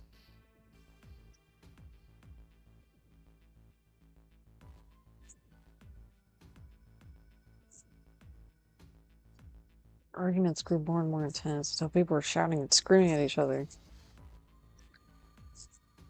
Junpei had remained silent, but at last he couldn't take it anymore. Hey! Shut up! We fell silent. All eyes turned to Junpei. He felt each tear burning into him, but he refused to flinch. Before we try and decide where we're going to go, there's something else we ought to do. What's that? We need to change information. We don't know anything about each other. He's a good point. That's a good point. I want to know who you guys are. Who are you? Where you came from? Why you ended up here? Don't tell me you're curious too? They were silent. Some of them looked the other way or bit their lip or crossed their arms and stared at the ceiling. It was only Junpei that thought of that. One of them spoke up. It was Kane. I agree. I think Junpei is right. Junpei? Oh, I'm sorry, I'm talking about him. I just call him Junpei. His name is Junpei. She pointed towards Junpei. We're childhood friends. We went to the same elementary school. Wait, stop. Don't tell us stuff we didn't ask you about. Zero's probably watching us right now. What are you gonna do if he's listening in? That'd be bad? Hell yeah, it would. We don't know how much that bastard knows about us. Maybe he picked a bunch of random people to kidnap. If that is the case, then it'd be dangerous for us to let him know too much.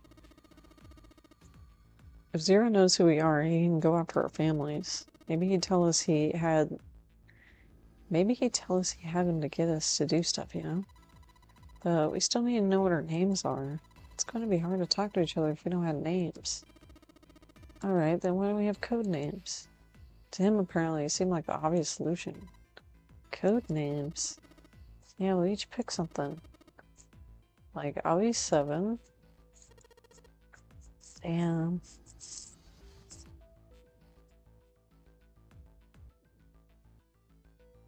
There was this,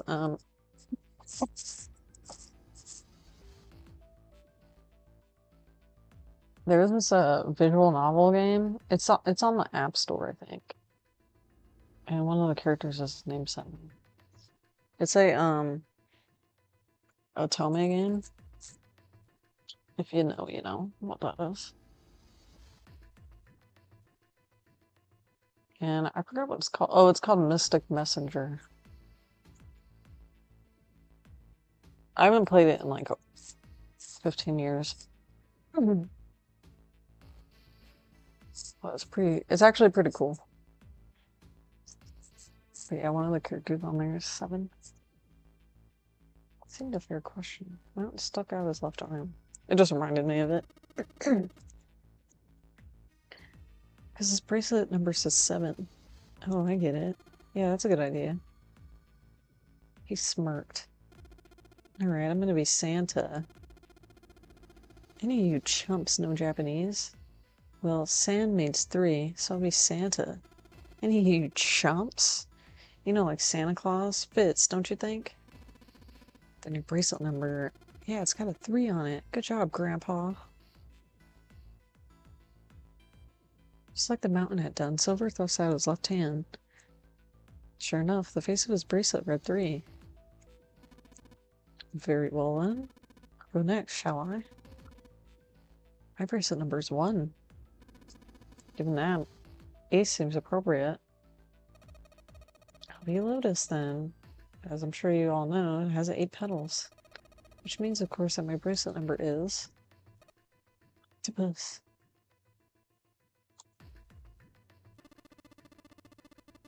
I would appreciate it if you called me Snake. Snake! Oh my god. Okay, I'm gonna stop. My bracelet number is 2. Since Ace had chosen cards, then I choose Dice Snake Eyes, which clearly is particularly relevant given that I am blind. Blind? Really? He'd kept his eyes closed during the entire ordeal, which had suggested something strange, but to hear it said so casually, it was a bit of a surprise. Everyone seemed a little nervous at the prince's proclamation, but no one seemed to know how to react to it. I think he's fine.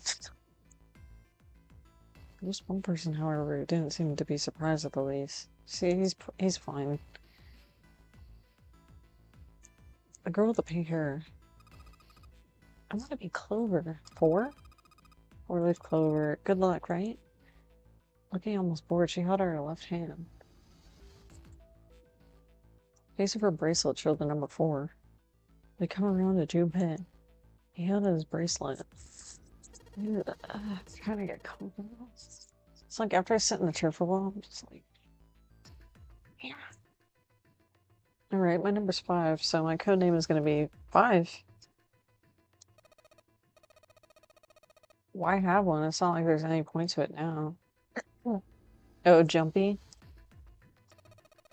I mean, we all know your name already. You're Junpei. Jumpy. Jumpy! Oh. Yeah, she has a point. They all know his name. Akane step forward nervously. And you should all call me by my name too. Because, I mean, it doesn't seem fair to Jumpy. You're thinking it's not cool for you to hide your name after you told us his? Akane fidgeted awkwardly. Junpei decided to do something. What is her bracelet number? It's 6? She got 6. She hesitated for a moment, then held out her left hand. She claimed the bracelet's face showed a 6. She's a devil. Alright, then why don't we call you June? Hey, you know, it's the 6th month of the year, so you're June. Jumpy. Akane kneaded her hands and looked up at Junpei. He smiled back at her reassuringly. You good with that? She thought about it for a few more minutes, then seemed to come to a decision and gave Junpei a small nod. Their names decided, Junpei ran over them quickly in his head. 1 was Ace, 2 was Snake, 3 was Santa, 4 was Clover, 5 was Junpei, Akane is 6, June, 7 is 7, 8 is Lotus. There's only 8, what about the 9th?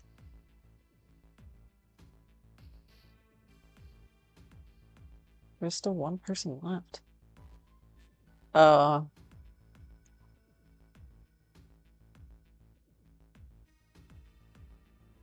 He hadn't said anything since they met on the stairs, and he didn't look like the sort of person who was inclined to conversation. It's a Japanese game, that's how they... It's not... It's okay. They just write. They're just writing stuff. His skin was pale, his breathing was heavy, and he was soaked with nervous sweat. His behavior seemed very suspicious, or perhaps simply emotionally unstable. It was difficult to tell. Whatever the case, it seemed clear that he had only fingertips worth of a grip on his sanity. The girl with the pink hair, Clover, walked up to him slowly. She put her hands on her hips and eyed him suspiciously. What number are you? He didn't answer. His bloodshot eyes twitched from person to person, and his breath came in hot pants. Hey, I'm talking to you. The man licked his dry lips with a shaking tongue and spoke with a voice like old paper. Isn't it obvious? There are 9 people here, and you know numbers through 8 are. I'm the only one left. So you're 9? Yeah. He extended a trembling arm. The bracelet did indeed say 9. Clover looked at it contemptuously. What is your code name? Code name? What do you want us to call you? We all made up names. You should too. I don't need one. Why not? But because I'm not going to stay here with you. He took a shuddering breath and exhaled. Clover looked at him with something very... Clover looked at him with disgust. You've got some sort of plan? I do.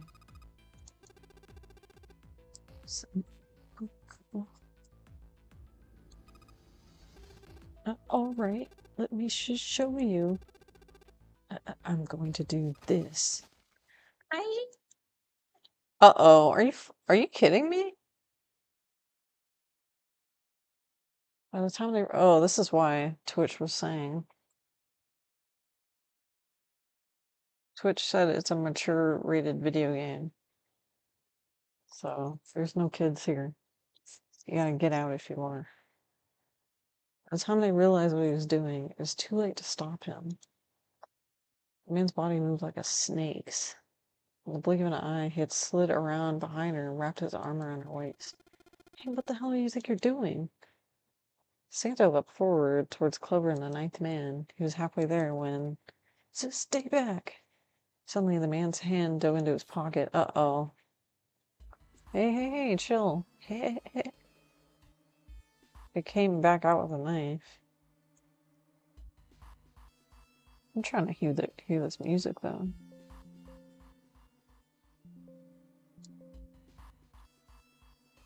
Can you guys hear it? I'm always so worried about the audio in my streams. He came back out with a knife. He held it to Clover's pale, quivering neck. If you get any closer, I'll cut her open. Santa skidded to a halt. He snarled at the scrawny man with the knife and gritted his teeth. Yes, that's right. The man's smile was neither friendly nor reassuring. Sweat poured down his neck, soaking the collar of his shirt. Clover, you alright? Snake's voice sounded concerned. Yeah, I'm fine. Her voice shook, making her words even less convincing. The hell are you trying to do? I told you. This is my plan. What are you gonna do there, you sick son of a bitch? Don't worry. I'm not going to do anything to her. If she does what I tell her to, I'll let her go. He started to move backwards slowly, keeping his grip on Clover. Keeping their distance, Junpei and the others followed. Eventually the man reached a wall. He gave a start. Oh my god, this fucking turn. Okay.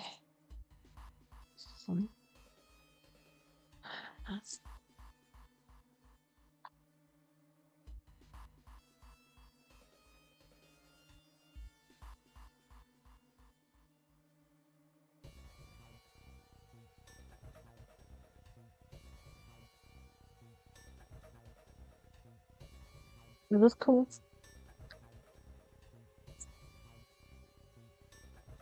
He gave a start as his back.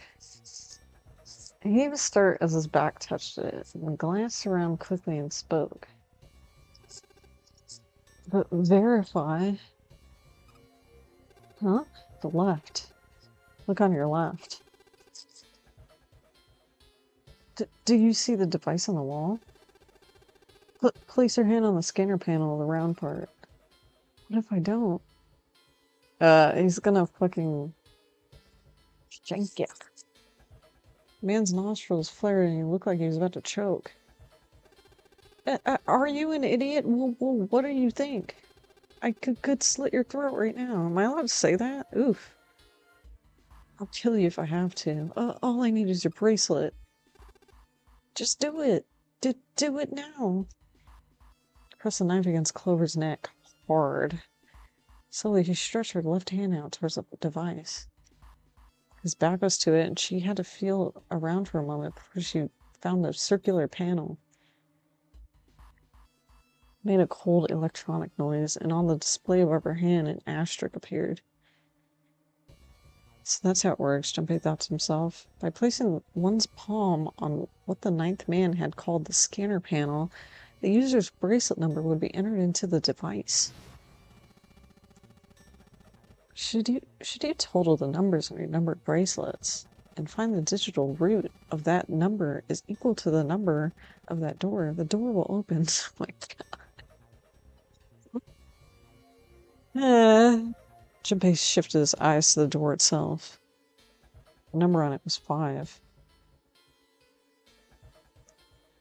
Ninth man seemed to know a little more about the device's operation than he should. What if he's in on it?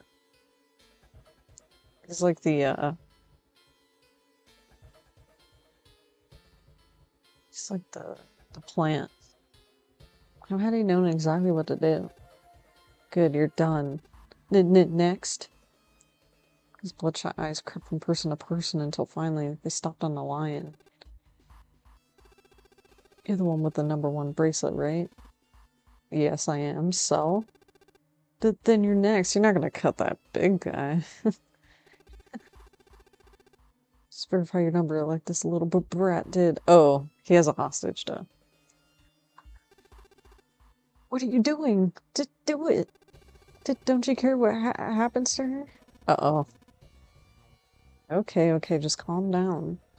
Ace held up his hands, palms out. The ninth man jerked his chin toward the device. Slowly, cautiously, Ace moved toward the device. After what seemed like an agonizing eternity, he reached it. Now, verify. Ace nodded and placed his hand on the scanner panel. The device beeped again, and a second asterisk appeared. Now the device had Clover and Ace numbers, 4 and 1. 4 plus 1 is 5. The same as the number written on the door, but it wouldn't open just yet. Only 3 to 5 people could pass through one numbered door. The door needed at least one more person. Who would it be? Get back. His voice shook, but the knife he held to Clover's throat made his words a command. Ace took 2, then 3 steps back. No farther! More than that! Go all the way back. Slowly, Ace did what he's told. The ninth man's lip curled into a cruel, twisted smile. That's when Junpei understood his plan.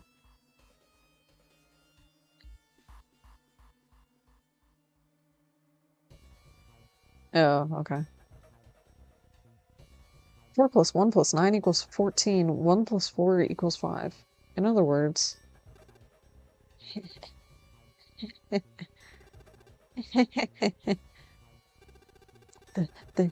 Thank God you were all so cooperative. Now I can get out of this nightmare. Press his own hands against the scanner panel. A third asterisk appeared on the screen. He dropped his hand to the lever on the side of the device and pulled.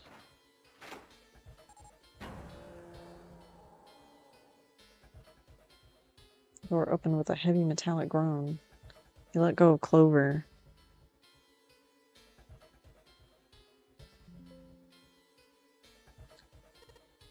Wait! Junpei left towards the now I'm doing it. Leapt toward the ninth man, but he wasn't fast enough. Man shoved Clover. Ah! And hopped through the door.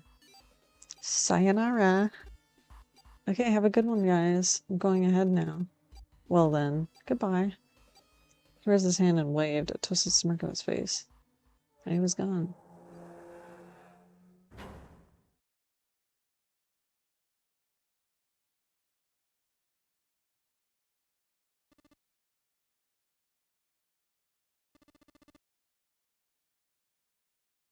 Snake ran to Clover's side as she laid on the floor. Ooh, yeah, I'm fine. She climbed unsteadily to her feet, and once there, leaned heavily on Snake's shoulder for support.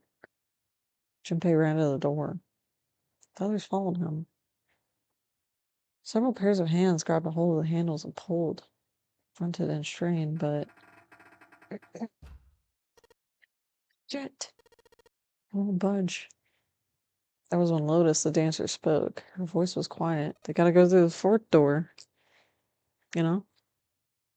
Did he hear something? Like what? Some sort of beeping. Jumpy pressed his ear to the cold metal of the door. The others did the same. Right, I can hear it too. It's a bomb. What is it? Then they heard something else. It was the ninth man. Uh-oh. Shut! Uh-oh.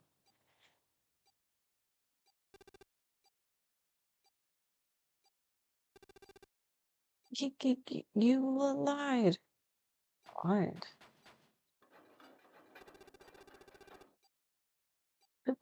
This wasn't supposed to happen. This is wrong. This is wrong. His voice shook with fear. Safe on the outside, they stepped back from the door and looked at one another. What is happening in there? Open the door. Please. I'm begging you. He's about to get sawed. Help me get out of here. Get me out of here. Junpei grabbed a hold of the device. Engaged. He slammed on his hand on the scanner panel. Nothing happened. Why didn't it register him? He looked at the display where the asterisk had shown up. It said engaged. Oh my god. There's no time left. Listen, I was lied to. He lied to me. He put me in here. It was him. He killed me. It was him. Yeah. Yeah. Ooh. The last words were yeah. Damn.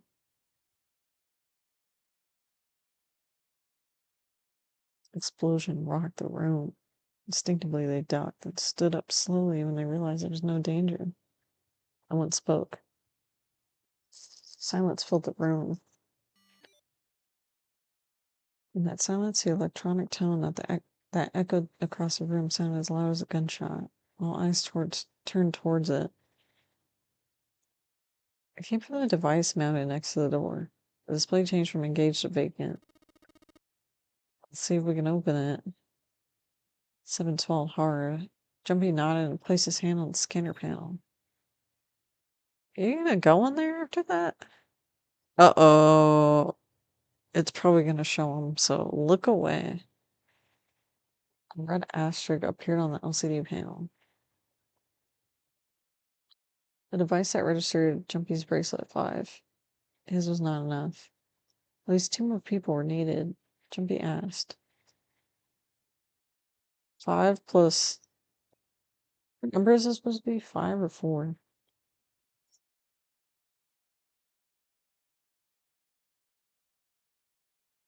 5 plus 6. 5 plus 1 is 6. 6 plus 8 is 14. 4 plus 1 is 5. Ace Lotus, do you think you can give me a hand here? The pun was a little too on the nose, but the mood was still grim. Both Ace and Lotus lifted their hands silently. They verified, and she followed suit. 5 plus 1 plus 8 equals 14. 1 plus 4 equals 5. They fulfilled the conditions. If they were to pull the lever on the side... Are you guys ready? I'm gonna open it. Alright, are we ready? Are you ready? We're gonna... They stiffened and nodded. Junpei nodded back and set his mouth in a grim line. Then he slowly lowered the lever. Just do it!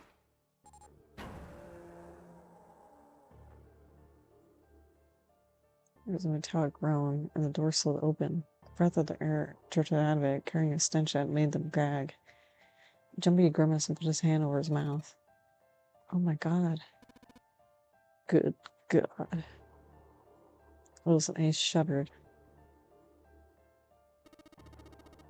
That was pretty bad. Even Santa's voice shook. He blew up. It appears that Santa was right. The hallway on the other side of the door was splattered with chunks of torn flesh and dark red blood. The shriek echoed across the room. It had come from June. Then her strength left her and she dropped. As Jumpy turned to catch her, the door groaned shut. What? She crumbled to the floor. June, you okay? Jumpy dropped to his knees and put his arm around her shoulders. This is a fucking... It's a romance game.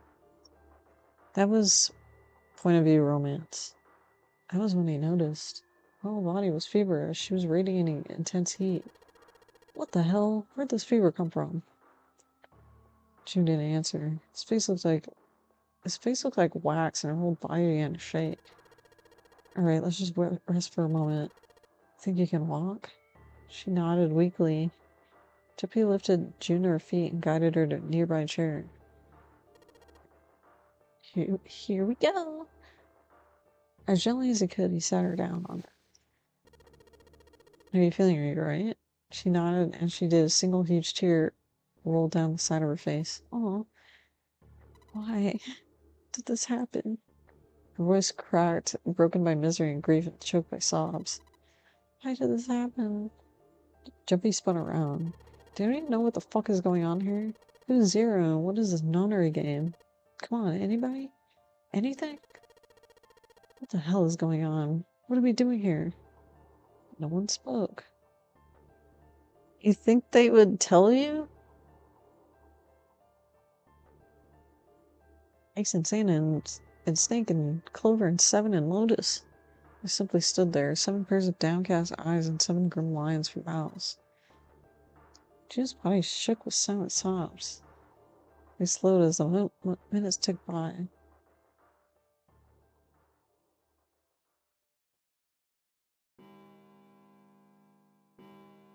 Suddenly, in the cold, heavy silence that enveloped him like a thick fog, the bell began to ring.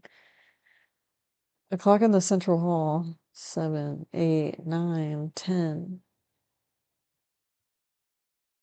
And then on the 10th ring, a stop. The sound of the bell faded away into silence. It's 10 o'clock. He said what each of them had been thinking.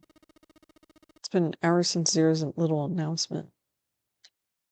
7's deep voice echoed across the room. Fuck! I've had enough of this crap. Santa leapt to his feet, his fists clenched. How long are we gonna pussyfoot around like this? We've only got 8 hours until this time limit Zero was going on about. Let's get going already. Go! Go! Santa's outburst fell on deaf ears. No one seemed to agree with him. They stared back at him, their eyes blank and their faces tired. Finally, Lotus spoke. No, I refuse. I'm not going to end up like him. Him? You mean the 9th man? Of course. Those. In his mind's eye, Jumpy saw the corpse again. The dark reddish-black pool of blood, the scattered pieces of flesh. Organs strewn across the floor like blossoming of a grotesque flower. The explosion that had torn through his body had been powerful. The 9th man's neck had been twisted at an odd angle. Good lord. He suspected the detonation had thrown him against the wall. Half of his face was crushed and the other half was covered in blood. Most of his abdomen had been emptied, either by explosion or by gravity. He landed on his back, and stark white ribs jutted out from his chest, like the legs of some sort of mackerel crab.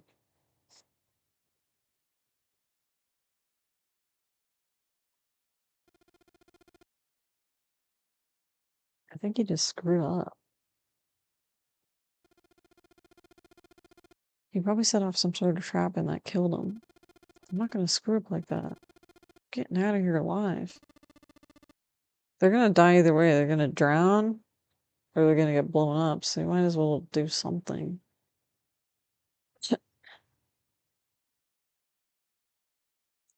Yeah, that's scary. Like they all have bombs on their arms. Whatever Snake was laughing at, Santa did not find particularly humorous. It's so goddamn funny. Oh, my apologies. You were just so very confident. I couldn't help myself. Oh, you're so poor. I can't help but laugh. Oh. What the fuck? I think you mistaken the situation. Huh? Ninth man's death had nothing to do with the trap, or at least not the sort of trap you imagine it did. He broke one of Zero's rules. That was why he died. Quite simple if you think about it. There had to be 3 people. Going to the door, 3 to 5. You still don't. Alright, how about you take a moment, think back to what Zero said. Specifically, what did he say about the number of people? He said only 3 to 5 people could pass through one numbered door. Right? And after that, you've forgotten the relevant part. What did Zero say? I don't even know.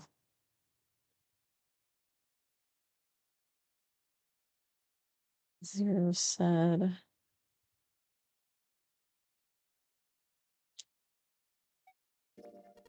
I don't know. All those that enter must leave, and all who enter must contribute, right? I think it was something like that. Whatever it was, it means that groups of 3 or less... 3 to 5 people can have to go. That is correct. A gold star for you, Jumpy. Snake inclined his head towards Jumpy. Ninth man, however, broke that rule. He tried to pass through a numbered door by himself. That's why he was executed. Zero's watching us from somewhere, making sure we don't break any rules. Oh, I'm not so sure about that. The execution system is entirely automatic. You didn't know this? There's no need for him to monitor us. What do you mean? Snake looked at Seven with what looked like could be described as pity inside.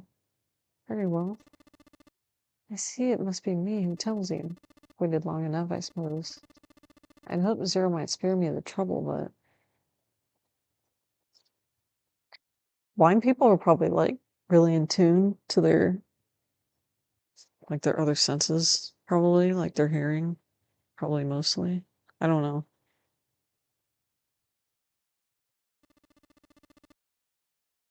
It seemed increasingly unlikely.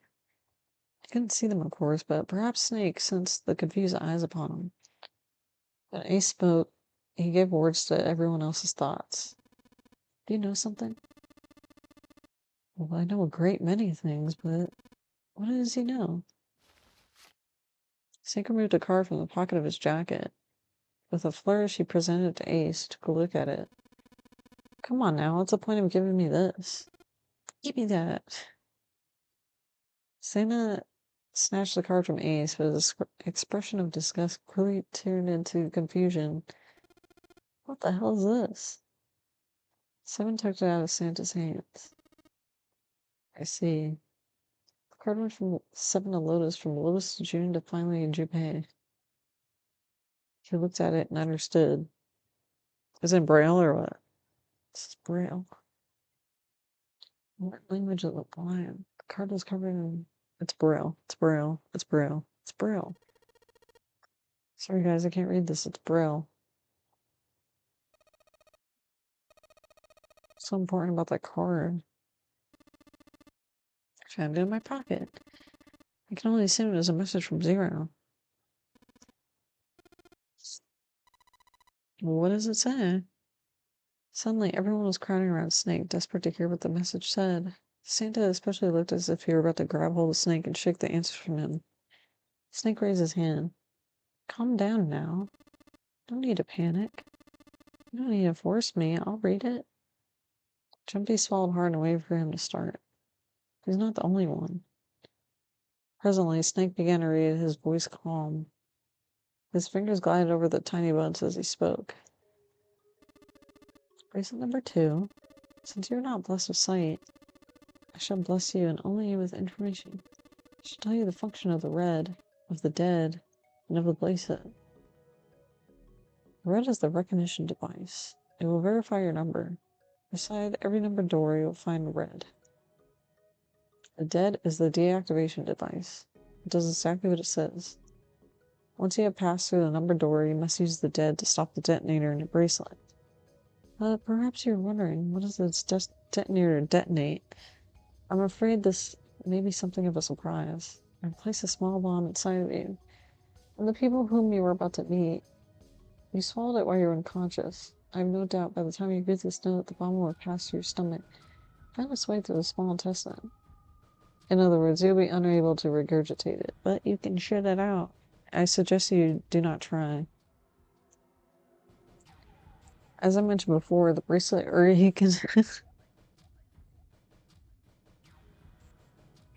I don't know, I just... like Hillary Clinton, like, put a nuke in her pussy. As I mentioned before, the bracelet on your left hand contains a detonator. Think of it as a remote fuse or timer for the bomb in your body. There's only one condition which will cause it to detonate. The condition is that you enter a numbered door. Once you have done so, the timer will activate, no matter who you may be. You have 81 seconds. If, after that time, the detonator has not been activated, it will send a signal to the bomb in your body instructing it to explode. In order to deactivate the detonator, every person who verified their number at the red must also verify their numbers at the dead. Once all numbers have been verified by the dead, you need to only pull the lever at its side and the countdown will cease. Anyone who does not verify their number at the red will find themselves unable to verify their number at the dead. As I say, if you should pass through the numbered door without ever verifying your number at the red in 81 seconds, you'll be dead. Okay, so that's what killed that guy, right?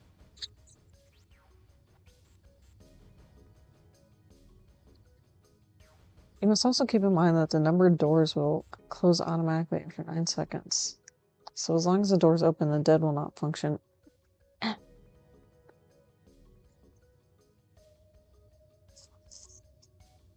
There's a lot of talking.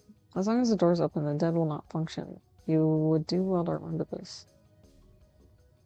Lastly, let us discuss how to remove the bracelets. There are only 2 ways to do so. You escape from the ship, or your heart rate reaches 0. Oh my god. In other words, once the bracelet is taken outside the confines of the ship, or fills... Oh, that's what it means.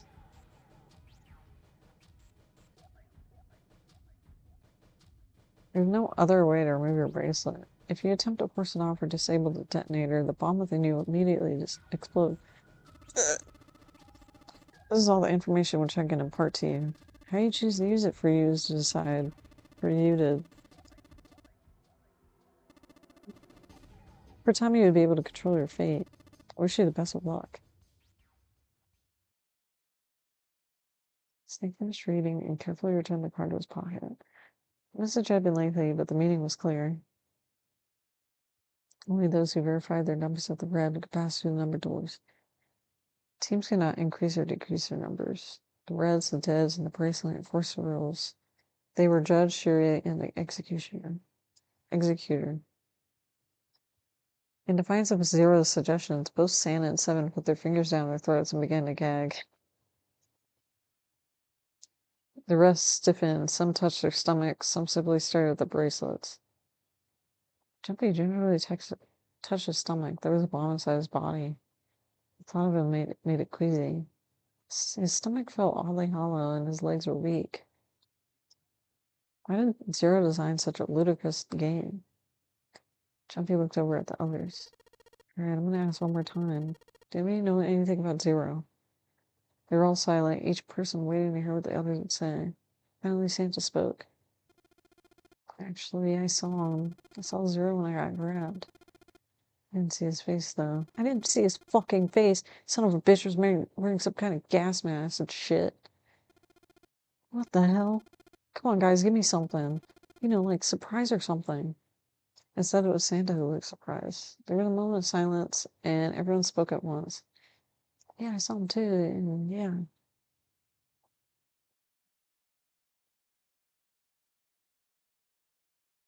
As stories were sorted out, the truth became clear. All the stories were the same. They had been abducted at home at midnight. The person claiming to be Zero had worn a mask. There had been white smoke, and then each person passed out. When they awoke, they found themselves on the D deck in a room with a 3-level bunk bed. Only 7 stories seemed to lack the detail of others. Oh, me? Yeah, well, mine was just like the rest of yours. That was all he said. It occurred to Jumpy at the time that it sounded somewhat strange, but he didn't press the issue. Had he done so, because there was something that struck him as even stranger. It was the mystery of the relationship between Snake and Clover. For some reason, they had been abducted from the same room and woken up in the same room. Jumpy looked at him thoughtfully. So what's the deal with the two of you? It was Clover that answered. Clearly, she felt like she had nothing to hide. It's her boyfriend? Oh. Her siblings. Yeah. Thinking of my older brother, obviously. That means I'm his little sister. Is that really hard to understand? Jumpy was taken aback. The others seemed just as surprised. She's correct, of course. I laid a hand on Clover's shoulder. Are you surprised? Well, yeah, but... Why, there are other people here with connections to one another. Those two, for instance. Snake pointed at Jumpy and June. You did say you were childhood friends, didn't you? You went to school together? Yeah. June glanced at Jumpy, uncomfortable with the sudden attention. Jumpy felt somewhat nervous as well and tried to scratch his head as casually as possible.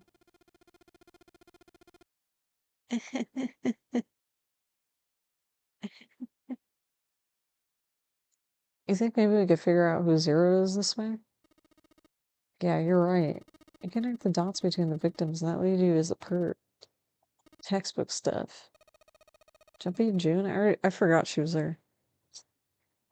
Jumpy June, does any of this ring a bell? Ring a bell? Ring a bell? They looked at one another, and like it was staged, they both tilted their neck at the same time. Well, perhaps you went to school with the son of a multi-millionaire. Millionaire? Son?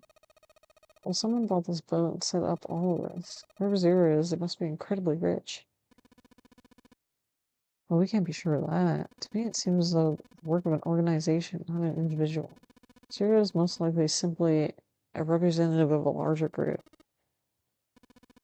It could be a number of things. An army, perhaps a research group? Perhaps this is all sort of psychological experiment. If it is, then it's a pretty fucked up experiment. I mean, come on, a guy's dead. The bird dead hung in the air, heavy and ominous. The room went quiet again. I don't know who the hell Zero asshole is, but I know for sure he's gonna be pretty fucked up in the head to do all this. Fucking asshole. If this was all one guy, then he's got some serious fucking issues, little bit. Even with the specter of death hanging over them, their discussions continued for some time. In the end, however, they learned nothing. And it took them an hour. By the time they finished, 1.5 of their 9 hours were gone. All they had to show for it was impatience. And look, we only got 7.5 hours left, okay? Really sure you just want to sit around? No one was really willing to argue this time. Very well then. There's only one way for us to proceed. Sure, it's not gonna be fun hanging around knowing we gotta jump when Zero says jump. Well, stupid to just sit around here doing nothing. Thanks to Snake's card, at least we'll have some idea of how this all works. Correct, and so long as we follow the rules, we should, most likely be alright. But who's gonna go in which door? June looked towards the numbered doors. No, yeah, that's right. We can't have any more than 5 people in one door. All 8 of us can't go through the same door. It's the same as though we have to split up. Wait. Lotus looked terrified. I'm telling you now, there's no way in hell I'm going through door 5. Come on now, don't be selfish. Tell me whatever the hell you want, I'm not going in there. If I'm going to have to walk through all that blood, then I'd rather stay here. Sigh. We're all doing so well. Ace shook his head sadly. Sorry, but I ain't going in there either. Someone else could go through door 5. Oh, Santa, not you too. Hey man, I just bought these shoes. For real. I'm getting some creepy dude's blood all over him. You gotta... Oops. You got another thing coming. Another think coming. That's the last straw. What the hell, man? We're the one that's saying we should get going? Yeah. Doesn't mean I wanted to go in the door. God. There's an awkward silence. God. Finally, 7 spoke. Fine. Fine, I'll go through door 5. I can't go in there alone, though. Anyone else willing to come with me? There's another long silence. This time Snake was the one to break it. I'll go. What? Yeah, she can't see. Don't worry, you'll be fine. We may part now, but I'm certain we'll meet again later. How do you know that? Because I do. That's not an answer. If you're going, I'm going too. I'm going to door 5. What am I going to do with you? There's nothing you have to do. He stepped forward. If I join you, the problem is solved, correct? 7 plus 2 and 4 and my 1, it's 5. 7 plus 4 is 5 and 7. Oh, it works perfectly. One of us can go to door 5. Wait, what about the other 4? What's their digital gonna be? Junpei did a quick mental calculation. Lotus, Santa, June, and Junpei. The rest of the numbers were 8, 3, and 6, and 5. 8, 3, 6, 5. What could their digital root be? Shit. 8 plus 3. 8 plus 3 is 11. 6. It's 11. 6 plus 5 is 11. So it's 20. 22. And then 2 plus 2 is 4. Hopefully that's right. Thank God. Can you repeat what he determined? It's 4. Out of our 4 bracelets and the digital root is 4. We can go into door 4. Yeah, that worked out so well. Jumpy ran over the team's assignments in his head one more time. For people to go into door 5. 7, Snake, Clover, and Ace. For people to go in the door 4. Lotus, Santa, June, and Junpei. Junpei had to ask himself if the teams were really what he wanted. Beyond door 5 was what remained of the 9th man. He never would see that thing again, but something in him said it would be unwise not to examine the corpse even a little closer. Of course, if he went through door 5, he wouldn't be going with Lotus and Santa. True, it would be possible for him to bring June with him through door 5, but that would mean she would have to see that horrific carnage that waited there. Jumpy didn't want that. Jumpy was torn. Should he stay silent and go through door 4? Should he stop them all and insist on door 5? As he turned his options over and over in his mind, Ace spoke up. Alright then, seems we reached a conclusion. Shall we go?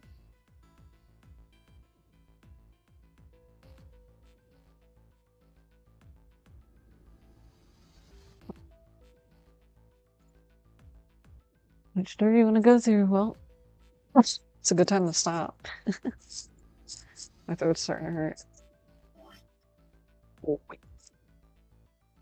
It might be a good fucking time to stop, motherfucker.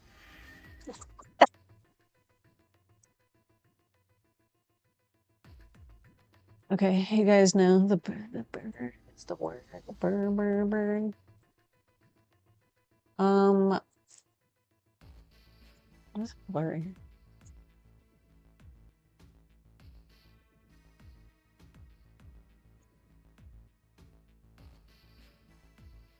Okay, you guys know the deal. So tomorrow, I'll be on.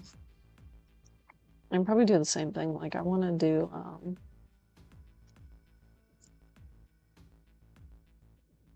oh god, look at that. I want to do...